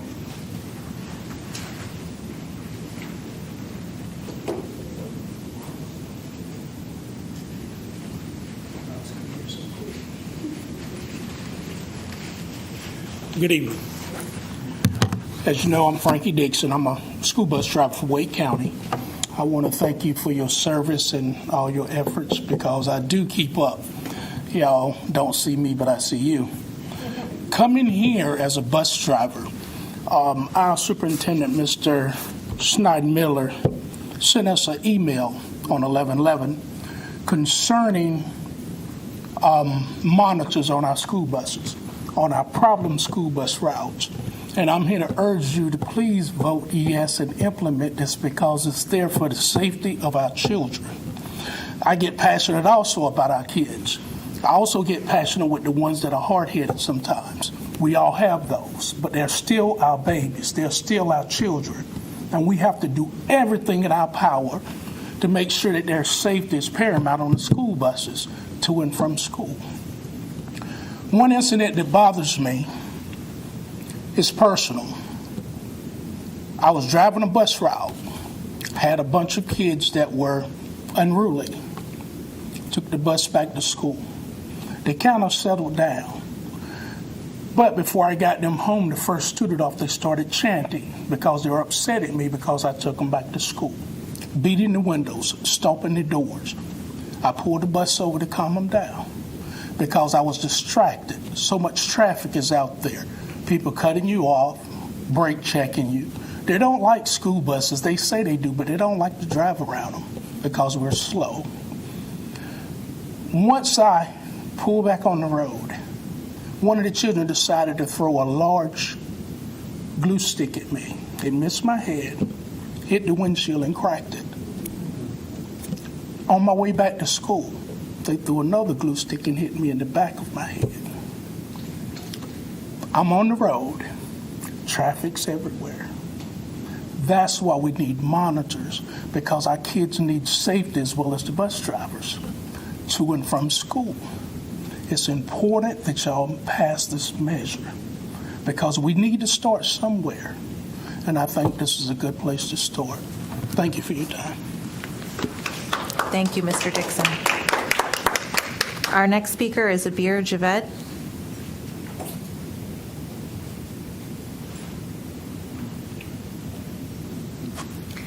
Good evening. I am here reading a statement from another bus driver who couldn't make it tonight because it's a tough time for bus drivers to actually make this meeting. This bus driver is Ella Lambert, and she works at Southeast. And she's also talking to the proposal to put bus monitors on challenging routes. My name is Ella, and I'm a bus driver. Let's start by saying thank you for the proposal to consider putting monitors on some buses, which is an excellent idea. I had many close calls on some of my routes based on student behavior. Like when I was hit from behind with a frozen popsicle while driving on 440. It was scary and also could have been catastrophic because it could have led me to lose control and it could have led to a major accident. Having another adult helping me on some of our difficult routes will not only relieve stress on my routes, but will also potentially save lives. Vote yes on this proposal. Thank you. Our next speaker is Cindy Hicks.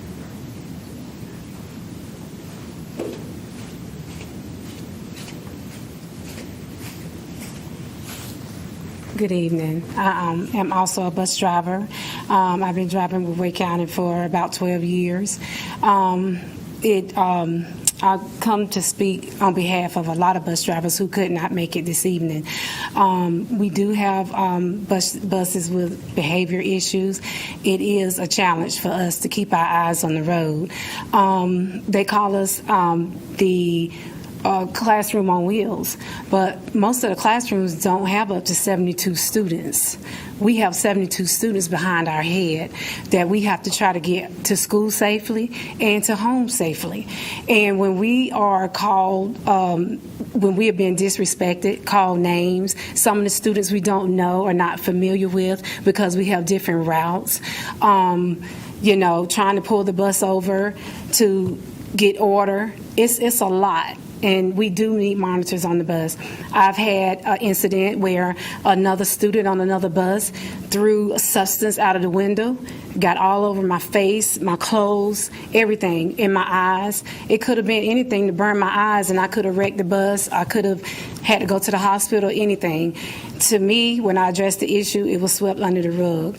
We do need monitors. We do need some kind of help on the buses, because I don't want anybody's child to get hurt. I want, when I pick them up, they are safe. I want to bring them home the way that I picked them up. And I challenge any one of you all to come and ride on some of the difficult routes that we have, to see firsthand of what we go through. And it's not easy.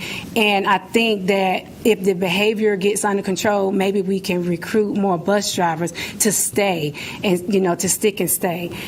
So that's pretty much what we're going through right now. So please vote yes. Thank you. Thank you. Our next speaker is Tanya Nunnally.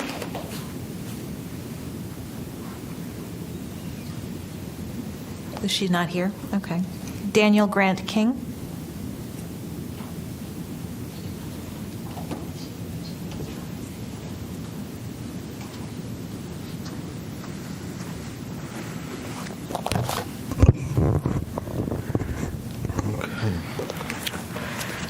First of all, I would like to say good evening to everyone, including Superintendent Moore, district staff, Chairman Haffey, and fellow board members. As many know by now, I am also a current educator. Also, I did run for the Wake County Board of Education in District 4. And I would like to start off with a quote that one of my favorite former professors when I was studying at Strayer University said, and I quote, "When the world is silent, even one voice is powerful." And as I reflected on that quote, I look back at some of the issues that has been brought to you by not only us educators, but by the community. And I would like to say a special thank you to those, of course, who will be leaving. Ms. Kushner, thank you for your leadership, even when the most difficult challenges has come ahead regarding our policies. I know that many has attacked this Board of Education, but in the midst, you and Dr. Martin, along with Ms. Cash, along with Board Member Scott and many others, have pulled through and made it crystal clear that our school system is for all and not the some. I would like to also congratulate our returning members, including Ms. Waters, Ms. Jocelyn Hostler, current Chairman Haffey, and Vice Chair Haggerty, and many others that will be returning. And we look forward to working with each of you to make sure that our schools continue to thrive. Also this evening, I would like to remind all of us that there's a current equity policy that is pending for this board's adoption.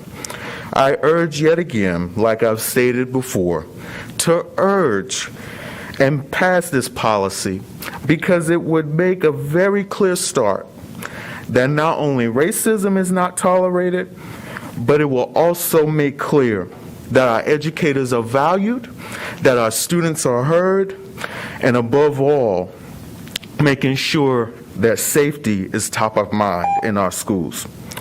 I will close on this note, and that is I would like to thank each of you for your hard work. I know the new board is coming, and I hope the new board and current members that will be remaining, that you all will continue to work for our educators and our students and families. Thank you so much. Thank you. Our next speaker is Sonia Brown. Ms. Brown is not here today. Melinda Robinson? No? I have Frankie Dixon. Is that you, Mr. Dixon, again, or is there another Frankie Dixon that might have signed up? All right, thank you. Okay, we now move on to our off-agenda items, beginning with Sean Pollins.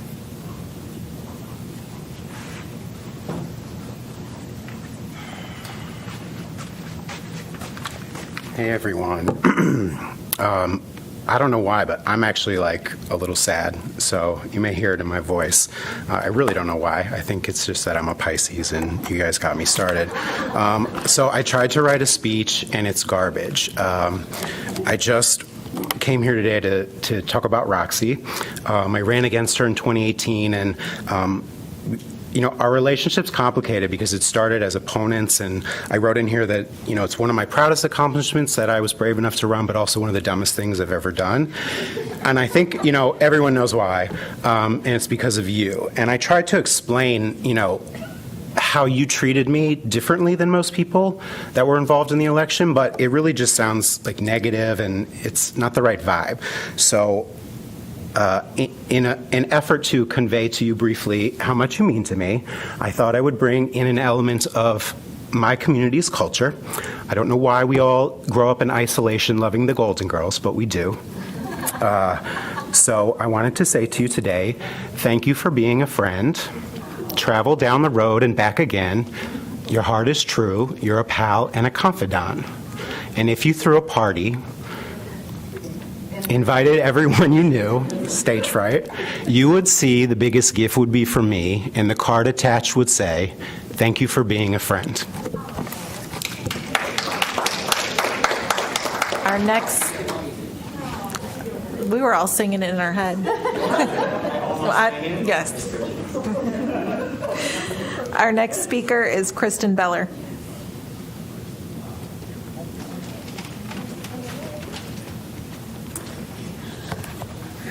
Good evening, Superintendent Moore and board members. As the immediate past president of Wake and CAE, I'm here on behalf of the current president, Christina Spears, in her absence. First, congratulations to all of you who were just reelected to serve our communities in this capacity, and to those of you who are getting ready to start a new chapter in your life. Our community made it clear during our elections that Wake County residents believe in our public schools and understand the importance of having school board members who trust and respect public school staff as professionals who are deeply committed to our students and providing the best for them. And congratulations to our entire community for the fiscally responsible commitment to funding educational needs in Wake County through the bonds that were passed. Tonight, I'm here to express gratitude for the creative problem solving that the district is tapping into with a proposal to invite other employees to work in the transportation department and assist in the filling of very critical safety and supervision needs that the vacancies have created. I hope that our classified staff, many of whom have second jobs, use this as an opportunity to work a second job that actually offers fair compensation and contributes to our school communities in a meaningful way, as well as continues to invest in their future through the retirement system. I also hope that the district continues to problem solve beyond this stopgap. Long-term retention of employees in all roles, but especially transportation, is something that requires consistent, ongoing attention. Pay is just one factor in retention, but there is so much more that is part of our daily interactions. Is every worksite providing opportunities for employee engagement and feedback free from retaliation? Is every worksite creating a culture of community that employees are excited to be a part of? Does every employee experience warmth and appreciation in their interactions with their other staff each day? We spend a lot of time talking about those types of things in school settings, where there are instructional staff who are working directly with students in their learning capacities, but they are also very important for our work sites with non-instructional staff, transportation workers, cafeteria staff, mechanics, maintenance, etc., right? So thank you very much for what I'm hoping will be a unanimous yes vote for this incredibly important first step. But I'm also here to ask you and remind you of the importance of taking time to talk directly to our transportation workers as you plan the next ones. Thank you. Our next speaker is Lana Witt.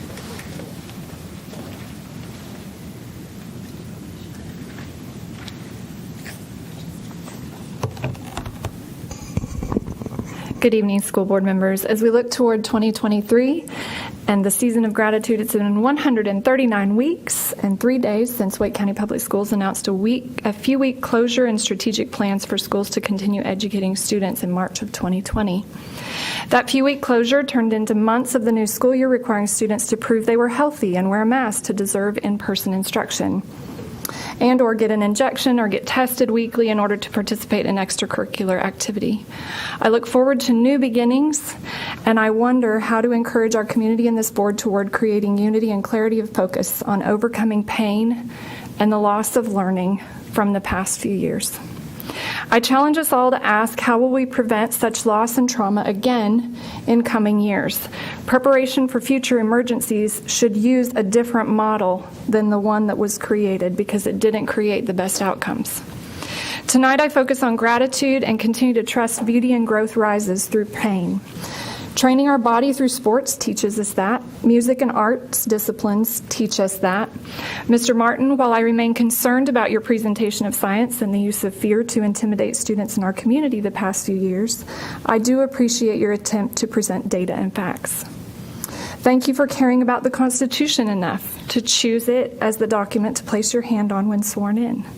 That Constitution created our constitutional republic and represents values we all agree on. Mrs. Carter, Mrs. Cash, and Mrs. Kushner, thank you for taking time to meet with numerous concerned parents during the pandemic. Mrs. Carter, thank you specifically for faithfully advocating for special needs students and the hearing impaired during mask mandates. Mrs. Scott, thank you for caring about the arts. To close, know that community members continue to watch for areas to be grateful. We look forward to a day when every family in Wake County, no matter their socioeconomic status and student ability, desires to enroll their student in public school instead of desperately seeking ways to exit. I look forward to a day when every professional educator, cafeteria worker, and bus driver excitedly applies to serve students in Wake County Public Schools because they believe their skills will be valued as much as a social agenda. To those outgoing and incoming board members, I and many fellow parents thank you in advance for new beginnings, a clean slate, brighter days, as we keep the focus on how we will prevent further loss and trauma in coming years. Thank you. Our next speaker is Holly Atkins. Good evening. My name is Holly Atkins, and I am the founder and president of Hope for Teens. We are an anti-bullying nonprofit dedicated to the advocacy and support of the LGBTQ+ youth. First, I would like to congratulate those that were recently elected to the board. I'm sure it'll be a role filled with a lot of challenges. The biggest challenge we at Hope for Teens has seen is the lack of support for all students, even though there are terms used like for the betterment of all students. All students are not supported, and we would like to see a change in that. One of the things we do is attend GSA meetings in high schools. At every initial meeting, we ask students whether they feel support. At every initial meeting, only 1 or 2 students will raise their hand out of 20 or 30. To give this some perspective, ask yourself the following questions. How many posts have you seen by the school system celebrating Pride Month, celebrating Trans Awareness Week this week, or even celebrating October as Bullying Awareness Week?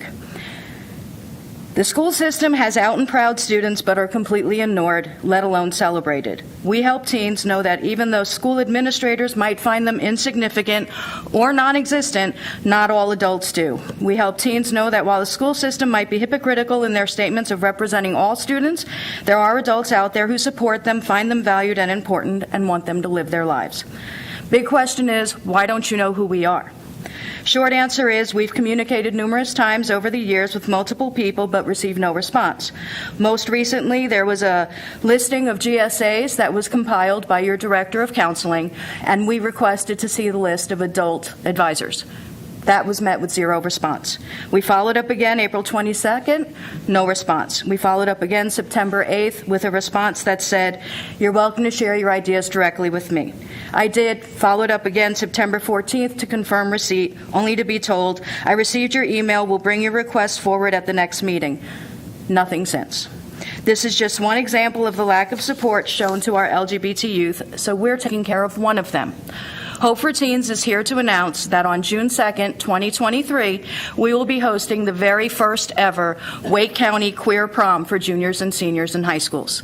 The event is something the school system should be doing to show support for our students. However, it's very obvious over the years that won't be happening. So we will step in and we will make sure the LGBTQ plus juniors and seniors have at least one night for them. Free from judgment, free from bullying that they incur every day, and free from worry. When 90% of a population is bullied, like the LGBTQ plus youth, you do something to support them, not ignore them. I can only hope that going forward, Wake County schools will find ways to support them, starting with asking us how to help. We have many ideas for you. Thank you. Thank you. Our next speaker is Rajahal Abdul Muziz.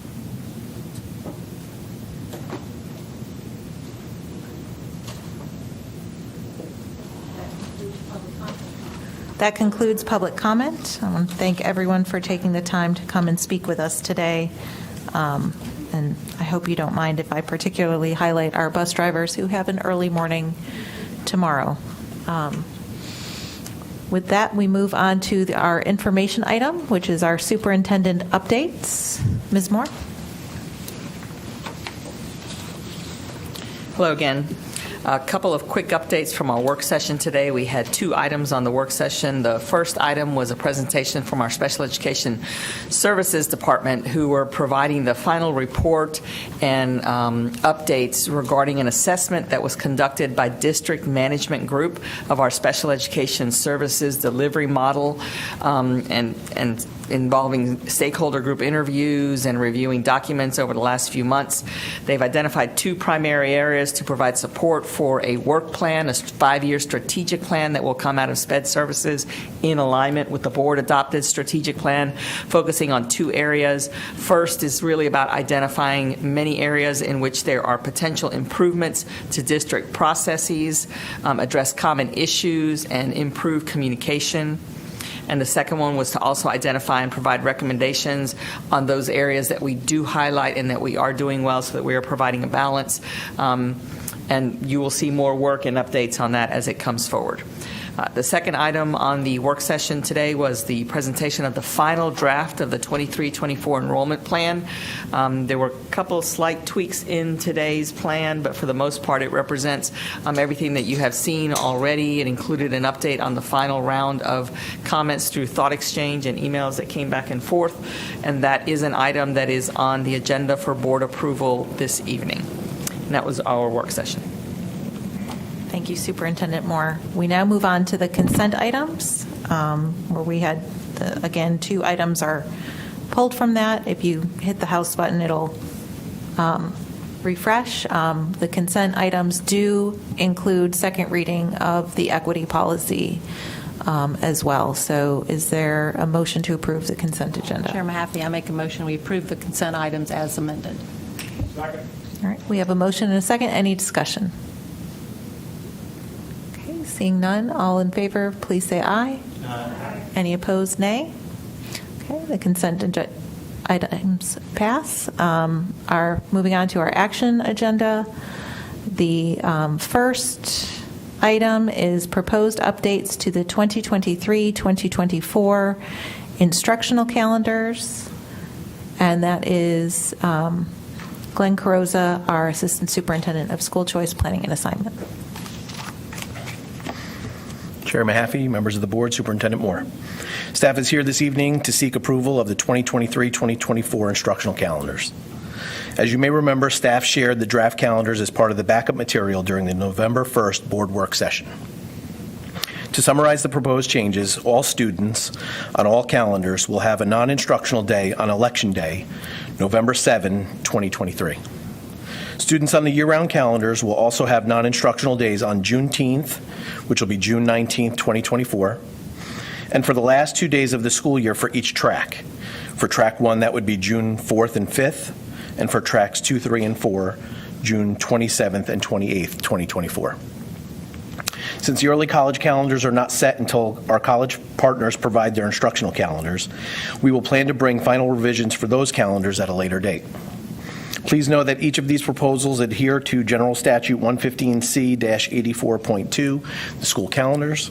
Staff is available to answer any questions you may have. Thank you, Mr. Carrozza.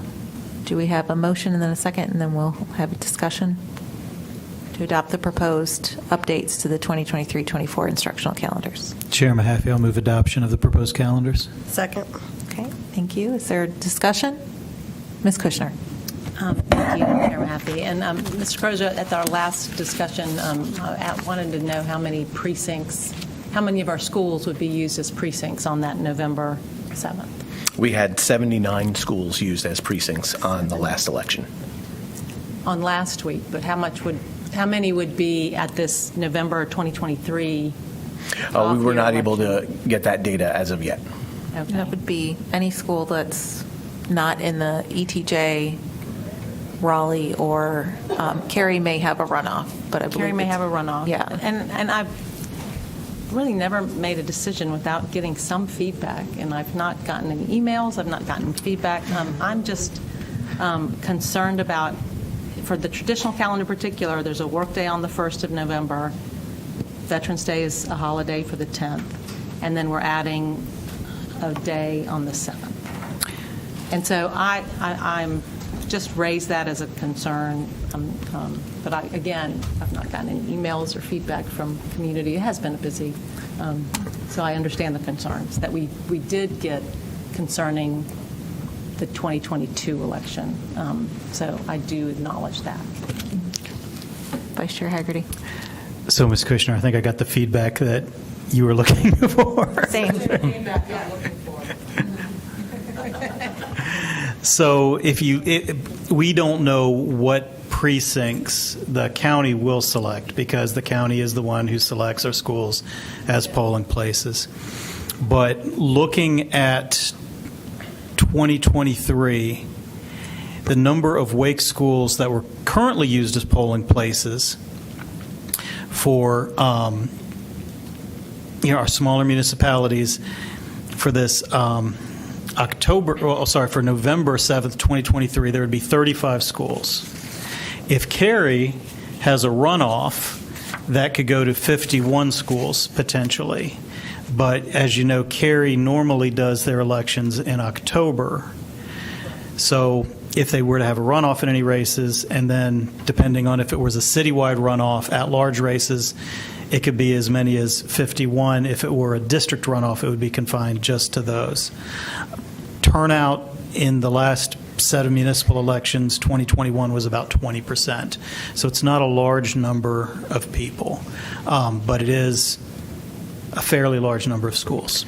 To provide you some historical data, in July 8th of 2019, only one site was used as a polling place. October 4th, one school. October 7th, 2019, 51 schools. March 2nd, 2020, 77 polling sites, schools.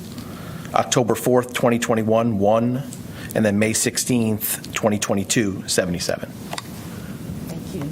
Thank you for that, and giving that detail, Mr. Haggerty and Mr. Carrozza, and based on the concerns we did get earlier this year, I just find it sad that that's where we are as a society, that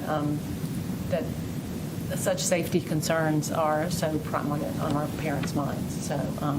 So I thank you for indulging me in this discussion. I will support the proposal. Is there further discussion? Just a few more thoughts, because, Ms. Kushner's right that this is something that does warrant a lot of discussion. And, just apologies to Ms. Tamani Powell, because she's worked so hard on all of these calendars, and then we kept coming in with revision after revision after revision. And I know that can be very, very frustrating, but I think we did, like you said, we had a number of parents contact us about the election this year. There was the risk of high absenteeism if we had proceeded to have the election on that date. And this is something, we've looked 4 other solutions. I talked to the State School Board Association about could we get state legislation that would make Election Day just statewide, a day off of school, or a teacher workday that wouldn't count against our calendar law. And really, what I found was this is pretty much a Wake County problem, that most other counties do not use their schools to this level as polling sites. So there weren't a lot of other school boards that are willing to use their legislative clout to tackle this problem statewide when it was really mostly a Wake County problem. So, as we look ahead, I hope that our calendar committee will consider election days.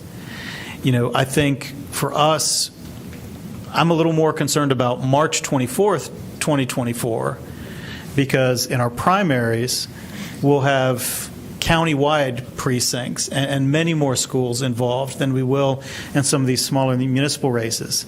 And I understand the benefit of using schools for these polling places, but if we continue to do this, especially for these low turnout races, maybe we could have the counties or the municipalities assist with security or assist with some of, helping parents and community members feel better about opening up the schools on those days. I don't know that they will, but I just throw that out there. So thank you. Superintendent. Oh, Dr. Martin, sorry. Thank you. I'd like to highlight something that Ms. Kushner mentioned just a little bit, because I actually think this is a very sad day for democracy that we're even having this conversation. As a child, I remember voting day at school was a wonderful day because I got to watch the community participate in this thing called democracy. And I remember as a child feeling like we had something to offer the community in this process.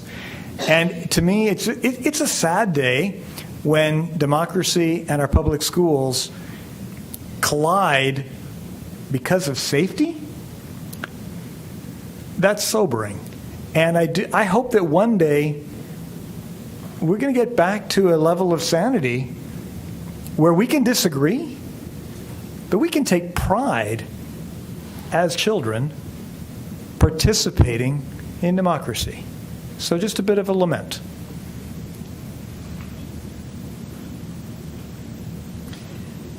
I'll just add one further comment. The timing of how the district adopts calendars for an upcoming school year is well ahead of when we know which and how many of our schools are going to be used for polling places, or maybe even sort of the temperature of what turnout might look like, because we adopt so far ahead of time. So that's just we can always come back and revise, as we have done on multiple occasions in the last couple of years. That has its own set of complications when we have to revise the calendar. Our most recent direction from the board was to try to look at Election Day every year that we bring a calendar, so that's what we're doing. But certainly we can continue to keep data and information on it to see whether or not that needs to be a later decision, perhaps, than when the calendar is adopted. There's not an easy answer here, just based on the kind of timing and notification that we try to provide our communities around calendars and the multiple calendars that we have, and how we have to work with folks to get those situated at our university partners, our multi-year track year-round calendars, et cetera. So I'm not giving you an answer on anyway, just letting you know some of the additional factors that, because we adopt so early, that becomes another sort of cog in the process. Yeah, I don't know that there's a particularly right answer, Superintendent Moore, and certainly we thank the Calendar Committee for taking that under consideration for future calendars. I believe they recently met for the 24-25 school year, and just a reminder to families and our staff and community that we adopt these calendars well in advance for our traditional and year-round calendars. So the fact that we're, as Ms. Kushner said, looking at another kind of wonky, I guess it's spread out over 2 weeks this time instead of in 1 week, is because those calendars are adopted so far ahead. But we did hear, once we were able to explain to parents the why, they understood it this time around. But it is this time around, it was also a trade-off because having a day off that was not anticipated going into the year certainly impacts our families. So hopefully having this about a year ahead in time will be helpful. So thank you, Mr. Croza, for bringing that, and certainly give our thanks to Ms. Anderson-Powell as well. Any further comments, questions, or discussion points from my colleagues? No, thank you. All those in favor of adopting these proposed calendar changes, please say aye. Any opposed, nay. Motion passes, and I believe Ms. Pulliam will be joining us. Thank you. For the Wake County Public School System Enrollment Plan for 2023-2024 final draft. Ms. Pulliam. Chair Mahaffey, Vice Chair Hegarty, Superintendent Moore, members of the board. I'm here to present the 2023-2024 enrollment plan. I would like to take this opportunity to not only thank the board, but our senior leadership team for their support as this year's enrollment plan was drafted, reviewed, revised, and finalized. Additionally, as this is a collaborative effort among several departments, I would like to take the opportunity to personally recognize Kim Lane and Tamani Anderson-Powell in the Magnet Office, Marcella Rory in our Long Range Planning Department, Betty Parker in Real Estate Services, all for their support, encouragement, and thoughtful reflections throughout the process. In addition, Bob Sneidmiller, Bonnie Sluter, and Joy Milan in our Transportation Department for their support and collaboration as we refined recommendations aiming to improve transportation efficiency. I would also like to thank Eric Chansey, Calvin Hooker, and our entire enrollment transfer teams. That's Kim, Shauna, Zulema, April, Dawn, Carrie, Lewis, Sandra, and Haley for being creative, sharing ideas, and being ready to provide help and support when needed. And to Rob Sywick and our entire GIS team, Ryan, Dan, Judy, and Molly, for their help and support in mining, organizing, and visualizing our data for more effective analysis and for developing enhanced online tools for our parents to learn more about the plan. Also to Mike Miller, one of our contractors with Numerix LLC, for his work in developing and running our models and scenarios. His insight and perspective are invaluable in this process. I would especially like to thank, and she's not in the room, but Coralie Tornow and our entire communications department for their work in ensuring our public engagement process was authentic, well-organized, and easily accessed by our families. Further, I'd like to recognize Glenn Carrozza, my fearless leader. I know it has not been easy handing over the reins of student assignment planning this year. Many arguments. Your support and encouragement throughout the process have challenged me and my team to do our best work. Last and certainly not least, I would like to thank our entire WCPS community. Families, community members, staff, and other stakeholders throughout the county have actively contributed to the development of this plan through their honest and thoughtful participation in our public engagement activities. Now back to the plan. With no new schools opening in the 2023-24 school year, this year's enrollment plan focuses on relieving overcrowded schools, filling underutilized schools, and supporting transportation efficiency. The plan includes base assignment changes and calendar application changes to address these goals, and also includes generous stability rules that promote stability of assignment for our impacted families. The process for developing this year's enrollment plan began with an initial planning discussion during the work session on May 3rd. After that work session, staff launched a thought exchange asking families, what are the most important factors for a school to be a good fit for your family? Feedback gathered during the work session and collected from the thought exchange, along with an analysis of needs throughout the district, led to the development of the first draft of the enrollment plan. The first draft was reviewed and presented at the September 20th board work session. After that meeting, staff launched a thought exchange and hosted 4 virtual public information sessions to engage our community in sharing their thoughts, comments, and questions regarding the recommendations included in the first draft. The second draft of the plan was reviewed and presented at the October 18th board work session. After that meeting, staff launched a new thought exchange and hosted 1 virtual public information session to again engage our community in sharing their thoughts, comments, and questions regarding the revisions included in the second draft. Additionally, the board held a public hearing on November 10th to solicit and capture feedback from the community regarding the recommendations included in the proposed enrollment plan. The plan was most recently reviewed and presented as a final draft earlier today during the board work session. When given final approval, the final draft of the plan will be implemented for the 2023-24 school year. The final version of the plan impacts 1,769 students.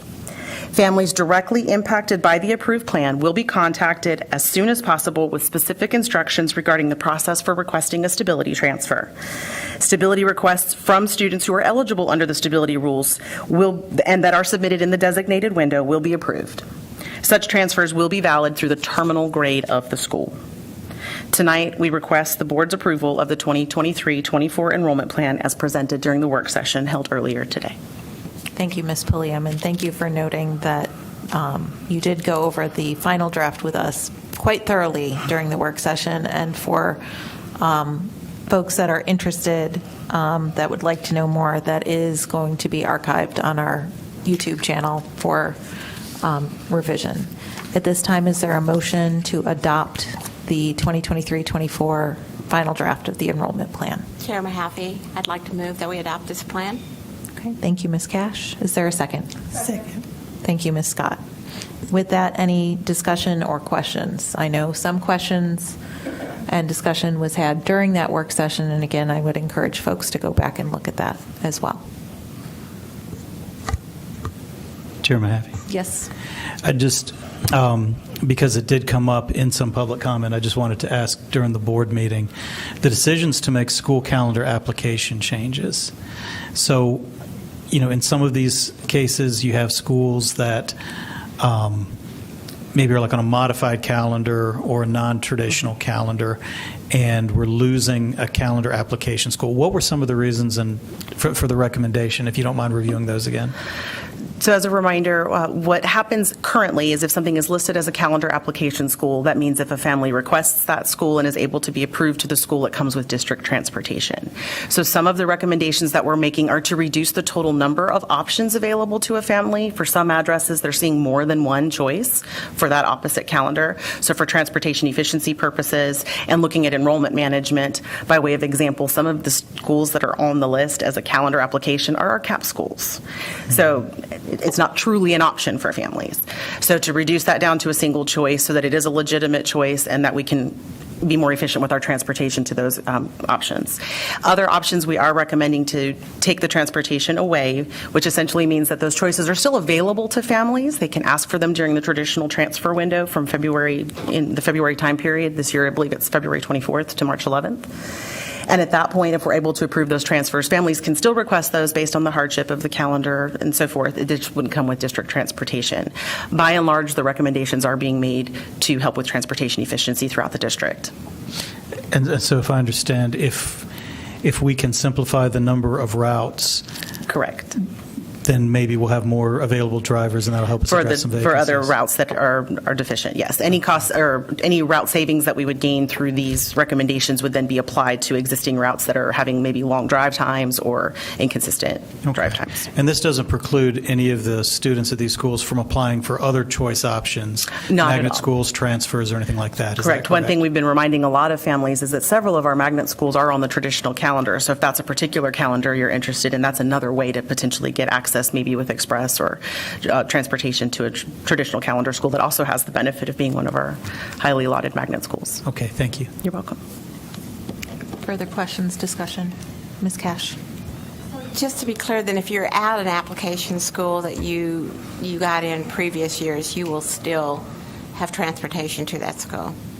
If in the recommendation the application school is being removed, where on the list maybe it says NA, they would for now be assigned to their base school because we want to make sure that they have transportation. And then during the stability window, they could request to return to the school, but they would need to provide their own transportation. So transportation is being removed from anything that is no longer either the calendar application school or the base school. Okay, I think that's important to reemphasize that if you're in a application school that you did get in that because it was a choice at one time, that you need to apply for a transfer stability. Right. Yes. And they'll be included in the group. Then yes. the transportation would no longer be available. Correct. And we want families to know that when they're going into the process, so we want to make sure that they're aware. And there may be another option. It could be that perhaps we're taking 2 down to 1. So therefore, they could ask for the seat Will at the they school. get notification? Yes, they're part of the number that I read off, and they're part of the families that'll get that direct communication. Okay.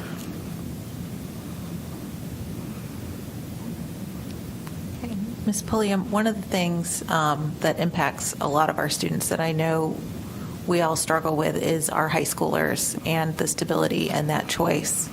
And so I'm wondering if you can walk us through the existing stability rules for our high schools and why, we have to make these hard decisions and why some of our families are going to be faced with some difficult decisions moving forward.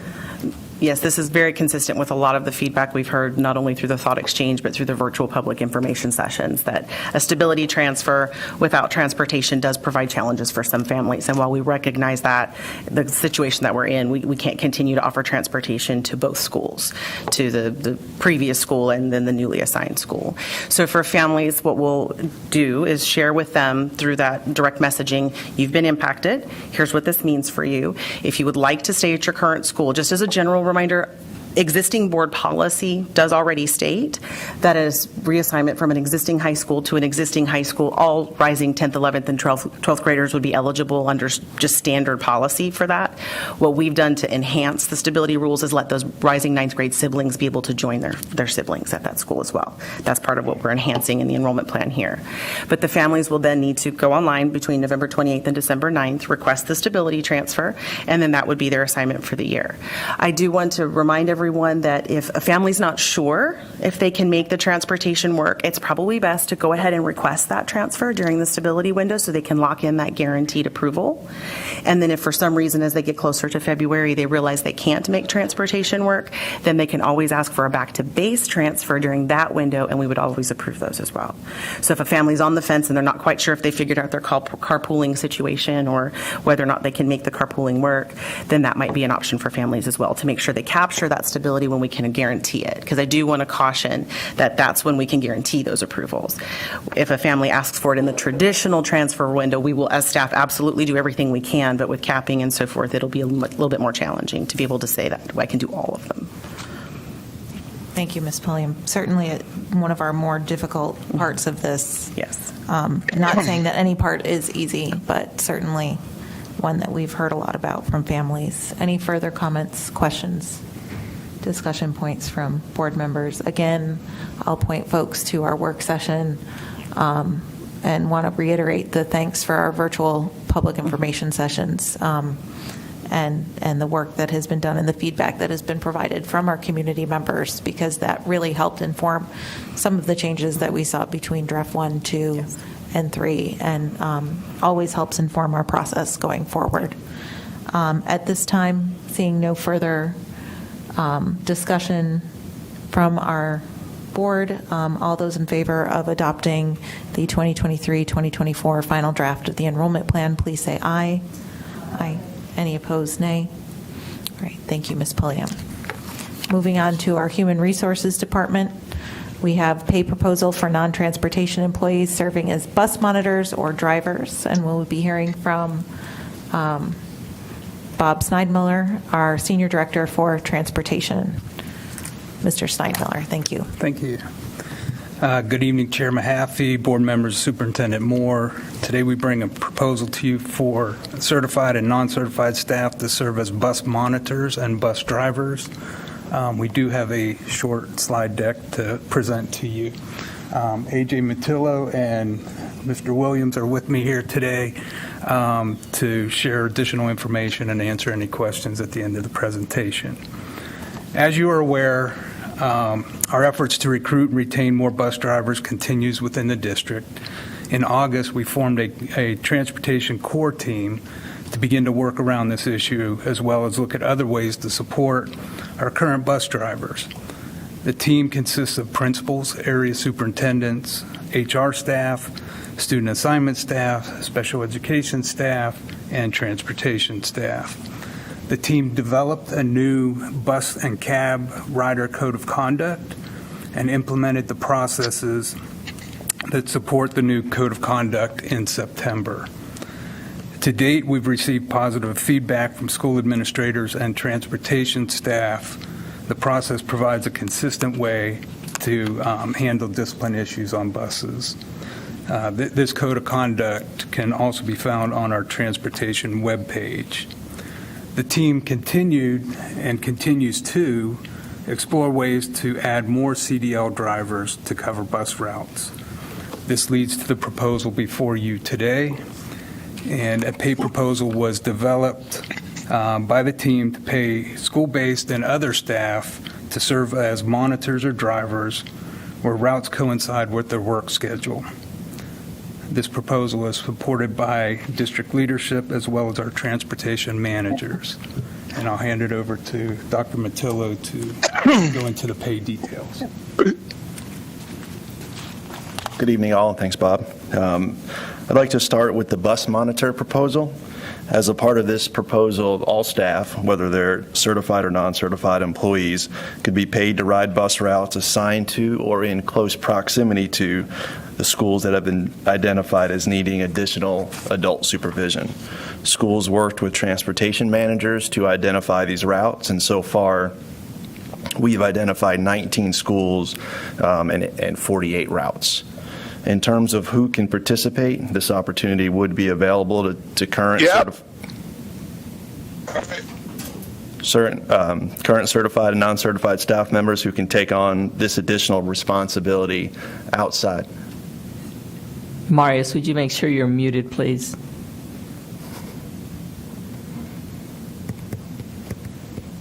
Yep.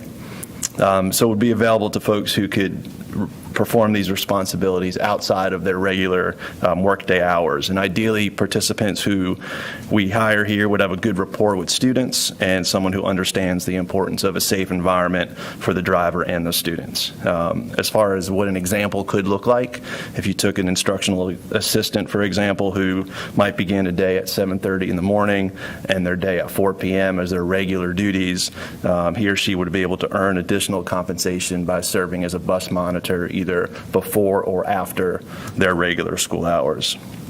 Employees who are interested in the opportunity, we would want to discuss with their principal, and then these conversations would help to ensure the additional responsibility will not impact the employee's ability to fulfill their primary role, and just make sure that the employee could handle both roles. We've also begun discussions around what training would look like for our staff who will be serving as bus monitors, and pending your approval this evening, we would continue to work to finalize this training for employees who are participating in the work. We recognize that employees who are willing to step up to support this critical need will be going far beyond expectations, and we have developed a pay structure with this point in mind. As a part of the structure, employees who are serving as bus monitors would be paid on a salary grade 17, which is consistent with bus safety assistants, and that ranges from $16 an hour up to $24 an hour, depending on years of experience. And employees who take on this additional role would be paid on their primary positions, years of experience, and also would be paid overtime as required by law for our non-exempt employees. And non-exempt employees are those typically who would complete a timesheet to document their time. And some examples include folks like instructional assistants, clerical staff, CNS cashier assistants. And the overtime rate for hours worked over 40 for these staff members is time and a half. So I want to move to the bus driver proposal next. And I'll outline those details. As a part of this proposal, we're looking at interested, certified, and non-certified employees who currently have CDLs and would be paid to cover bus routes assigned to, or again, in close proximity to the schools in which they work. Much like our proposal for bus monitors, employees eligible to participate would be able to take on this additional responsibility outside of their regular workday hours and must clear their participation with their principal or supervisor. And then employees who take on this role would be paid on a grade 20, which is the bus driver scale. The scale ranges from 1720 to 2520 an hour.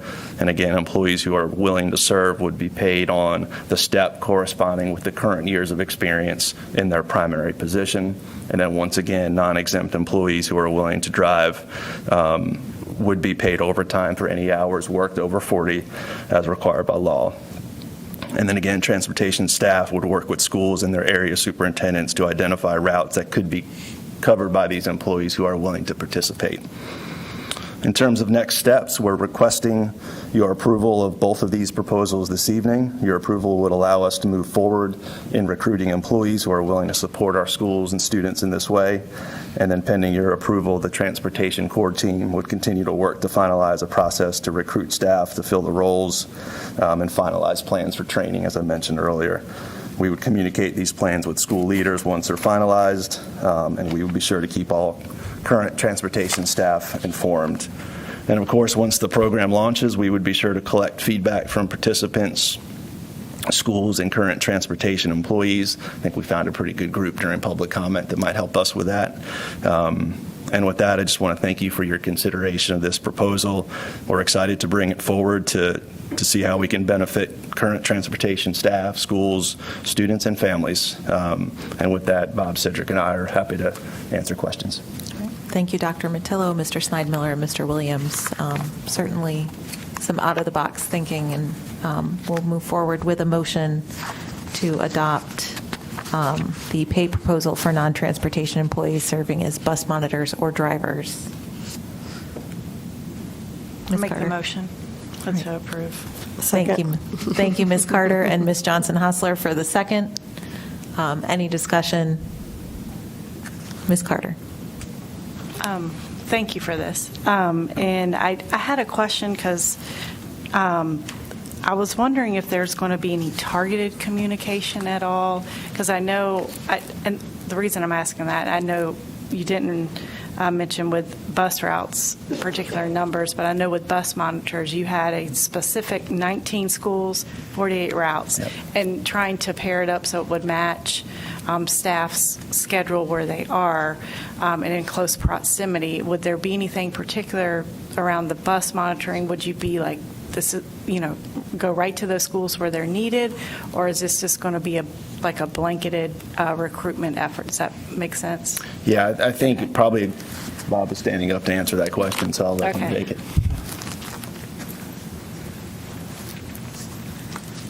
Thank you, Ms. Carter. That's a good question. I think with the, covering the bus routes, and we're looking for school staff, obviously, that have their CDL or are willing to obtain their CDL. And so I see this being most beneficial where we're struggling with a call out with a bus driver for an entire week, and we've got a CDL driver at a certain school. We will place a bus at the school, and they can help cover the run from that school, at the end of the day, or if they can do it at the beginning of the day, that'd be excellent. That would help as well. So with the CDL drivers, it's more about surveying those that are interested, looking at those who already have a CDL, putting them back through a little bit of training, and implementing the process. And as you had mentioned with safety assistance, we've kind of targeted those 19 schools and those 48 runs to and from those schools that are probably most needy right now. Okay. Did that answer your question? Well, not really. So, what I was trying to see, would there be direct communication with those, particularly around the bus monitor, 19 schools? Would that go directly, we are in need at yours, very specific, versus going out to all of our schools saying, here, you can do this. Here's this opportunity, where we've kind of already narrowed it down to 19 schools. So, my question making sense? Okay. So that would be both. Okay. It'll go out to everybody, but we'll also have to focus on the schools that we've identified, because that's where we're going to need to try to get the staff that have that flexibility for a route just for their school. So both. Okay. That's what I was, because I've had folks already ask me how generalized this will be. So, okay, and I do appreciate the work on this and fully support it. And I'm hoping we can get folks that are willing, who might be already working a second and or a third job, and maybe this would be a way to motivate some to come back and give us more of their time. I know that sounds bad, but hopefully they'll be willing to. And thank you. That was all I had. Thank you, Ms. Carter. Dr. Martin? Thank you. I think this is a very important proposal. We've heard from lots of bus drivers of the need for this for quite some time, and I think this is a creative idea to address that need. As we develop the program, and I appreciate Dr. Matillo mentioning it, training is important. Whenever we have a system of, quote, selection of problem anything. We need to be really careful in that selection process because it's easy to sort of target or, lots of bias can creep in terms of what's problem. So I know you're working on that. I just want to vocalize it because I think that's really important because as soon as you get the problem label, it's pretty hard to ever take it off. The other thing is from the training perspective, and again, I appreciate, and I'm sure you're thinking about it, I just think it's important to vocalize it, is I think it's really important that we don't want these people to serve as, another punishment tool. In fact, what we really want these people to do is help prevent. Yeah, so our goal really needs, when there are actions, right, like the popsicle or the glue stick thrown at a driver's head, that's not, oh, now, dear, would you please put that away? That's not going to do anything, right? We need direct action when that happens. But I just really want to encourage us to work at the training to develop a culture that says, hey, a bus can be fun in a safe context. And I think a lot of that preventative work is really going to be important to be part of that training. So I know you're thinking along those lines, but I just think it's important to vocalize that ahead of time because there's a lot of risk that can come in how we deal with this, and we want it to really be successful because it's so important. Thanks. Thank you, Dr. Martin. Ms. Cash and then Ms. Waters. I have a couple questions. First, so all the schools have, I think all of our schools have buses that need monitors. So I was curious how you came up with, that's a small number of buses.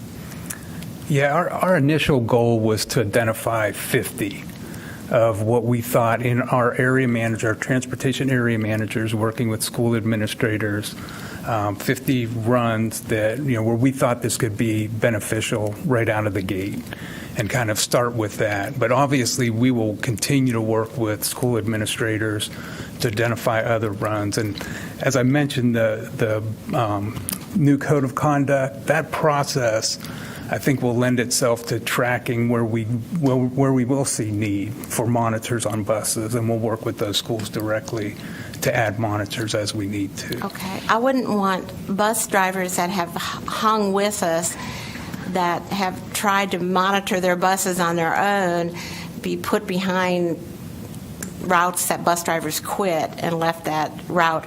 We have a lot of bus drivers that spoke tonight that have stuck with us for years trying to monitor their own buses. I want them to be counted in as buses that have had trouble on those. And I'm hoping that you guys, as you're identifying these routes, are looking at the ones that are the longest routes that have the kids that are going the longest time on the bus. And I think that's what I hear a lot of our concerns being. And I hope kids are disciplined for throwing things at their bus driver without any questions asked. Because I go back to this, what will we do to support the people on the bus, the monitors and the bus drivers that are that are reporting to the school or turning around and going back to the school because they can't get their bus home? What do we do to support them? What are our actions at that point? Yeah, so within this code of conduct process, we built kind of a matrix, a discipline matrix, and it kind of follows the whole discipline matrix for what happens in a school, because the bus, as everybody says, is an extension of the classroom and the school, and only school administrators can discipline. And so they're following the same type of guidelines when something happens. And we have what we call minor infractions, major infractions. So depending on, what's happened on the bus will determine how the school administrator decides, the discipline steps. So every school administrator that feels like they have a bus that really needs to have a monitor on it has input to you that they really would like one of these monitors? Absolutely, yes. Mm-hmm. Okay. I think I would just say also, we looked at multiple fronts on how and where we could do some things to address our needs. code of conduct was one piece to provide some standardized language and expectations for all of our schools that our bus drivers would know, our administrators would know, our parents would know, so that we could provide some consistency around expectations and potential consequences there.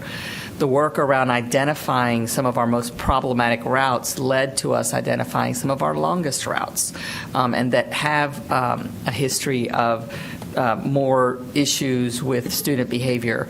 And so this is really the classic, how do you eat the elephant, a bite at a time.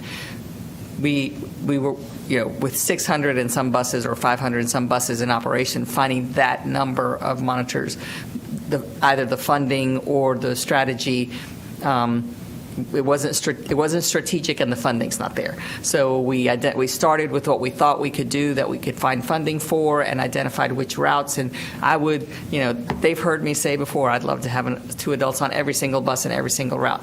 We're just not there yet. So we're starting where we can, with input from our administrators and our bus drivers on which routes those need to be, and with funding that we believe that we can put towards it for now. And this could be a business case at some point in the future, but we also have vacancies for safety assistants on some of our cabs right now, so this is not a done deal either.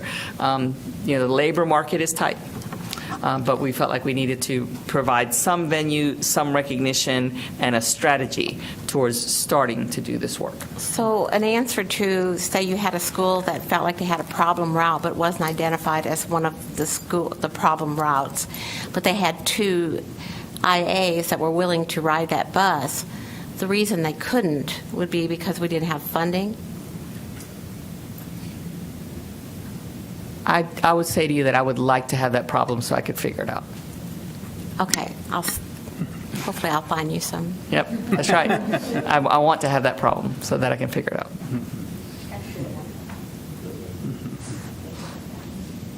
Ms. Waters and then Ms. Johnson-Hustler. I think between Dr. Martin and Ms. Cash, I've been covered with my questions. It's really nice when that happens. Great minds think alike. Ms. Johnson-Hustler. Often on our board, fortunately, which speaks to our work together. Certainly I would agree Dr. Martin covered my primary issue, so I will just say again, implicit biases will be very real if we are not careful, because it is the easiest thing to address, because it's always the thing that's right in front of our faces. So certainly, hopefully, we are not going to do that. I will also echo what you heard from some of the drivers, largely because we did talk to drivers and safety assistants about what they wanted, and this was certainly on their list.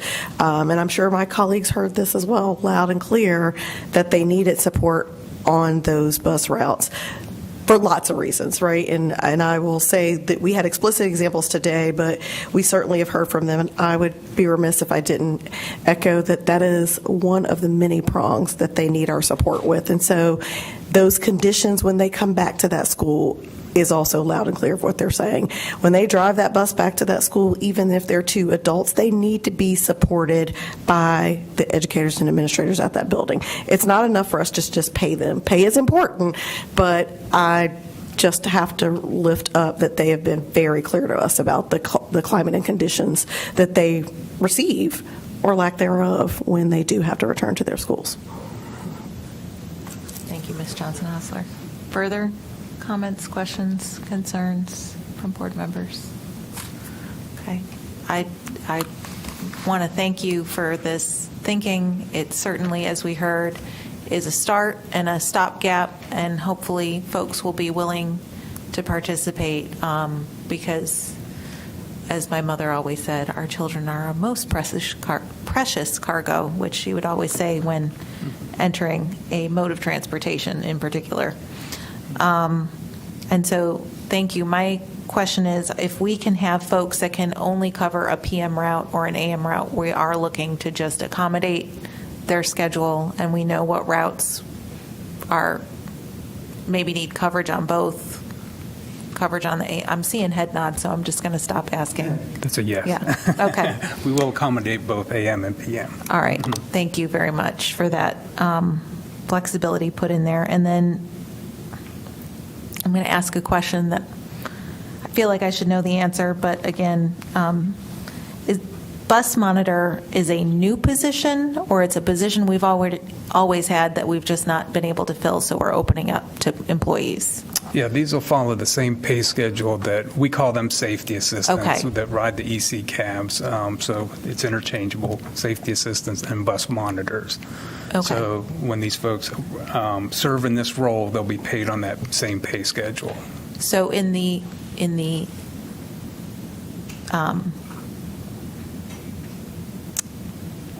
hopeful, maybe putting it out there in the universe, if there is someone who would like to be a safety assistant on a bus out in the universe somewhere that is not already employed by Wake County Public Schools, they can apply for that safety assistant position, and we can accommodate them, knowing full well that our spec ed transportation is still in need of safety assistance. Yes, we would encourage them to apply for the bus monitor position online. Okay. And we would most likely utilize them in the contract transportation area. Okay. As Superintendent Moore alluded to, we have 180 positions and only 130 filled. So we have a severe number of vacancies there as well. All right. Thank you very much. Yes, sir. Sorry, just something you said That's fine. motivated something. So the superintendent had even talked about the potential for this to become a business case. I know over the years people have mentioned this idea, and it's always been something that we've struggled with in terms of funding, but we have the situation that we're in now, and it's risen to this level. What sort of data are you going to collect in terms of, okay, will we be able to see if this reduces incidents on buses? Will we be able to see if this increases driver satisfaction? What sort of things can you bring back to us that we could use in a business case? Yeah, that's a good question. So we have we have this code of conduct process that includes a referral process to schools when students misbehave on a bus.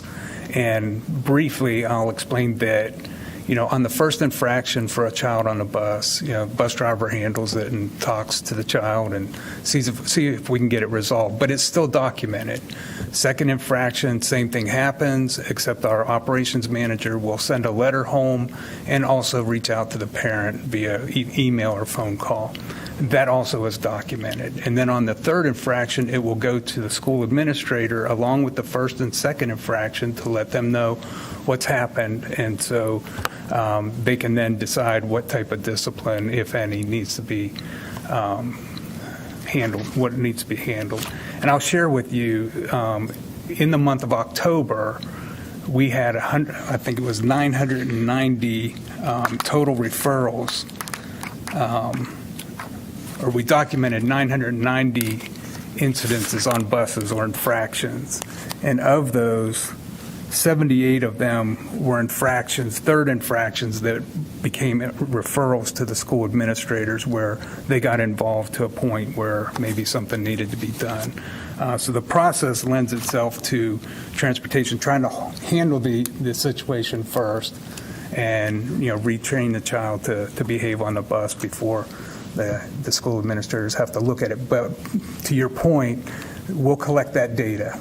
And we can collect that and we can sort that and cut it and, split it however we need to, by student, by school, those types of things to determine where the needs are for bus monitors. I appreciate that, and I hope you will give some focus to the other side of that equation, which is the driver's satisfaction. Absolutely. Where you've tracked these multiple incidents.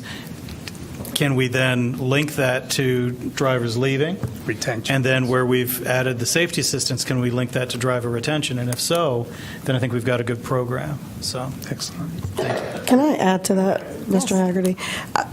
I'm going to circle us back to culture and climate. You heard these folks say today they are sticking with us. Retention is not the only factor here because we have folks who stick with us and the circumstances are still not good. So I also think just like we do a climate survey for our educators, we should be doing one for them as well, because back to Ms. Cash's point, they shouldn't be punished just because they stay with us and they're still enduring hardships. Thank you, Ms. Johnson-Hostler. And certainly, I think, maybe a future work session or a committee talking about the infractions and the expectation, I think, so we can learn a little bit more about that process maybe in store moving forward. And definitely a follow-up on what we're voting on tonight. I'm assuming, well, let's just find out. All in favor of adopting the pay proposal for non-transportation employees serving as bus monitors or drivers, please say aye. Aye. Any opposed, nay? All right. We look forward to finding out more, and thank you. Thank you. With that being the final item on our action agenda, I'm calling for a motion to return to closed session for reasons previously stated. We went into closed session. We had some time at the end of our work session, and those reasons were for going into closed session. Mr. Blumberg, we do not have to read them again. They're for previously stated and on the printed agenda. Yes, thank you very much. It's easily accessible. All Thank right. you. So for reasons previously stated and on the printed agenda, do we have a motion to return to closed session? Chair Mahaffey, I'd move that we return to closed session for all the statutory reasons previously cited Thank you, Vice. and appearing on the printed agenda. Thank you, Dr. Martin, for the second. All those in favor, please say aye. Aye. Any opposed, nay? We are returning to closed session. Thank you all very much.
All right. Good afternoon to everyone. It is 1 o'clock, so I want to call our special call meeting of the Wake County Board of Education meeting to order. It is 1:01 on Tuesday, July 21st. I want to welcome everyone. I hope everyone is staying cool this hot, sweltering day. Finding some way to manage to do that. We've got quite a bit of information to cover and territory to cover in this much anticipated meeting. So we will start with a determination of our quorum. It looks like everyone is here, but I will start with the roll call. Vice Chair Cash. Here. Mr. Fletcher. Here. Ms. Johnson-Hostler. Here. Ms. Mahaffey. Here. Mr. Haggerty. Here. Mrs. Cushing.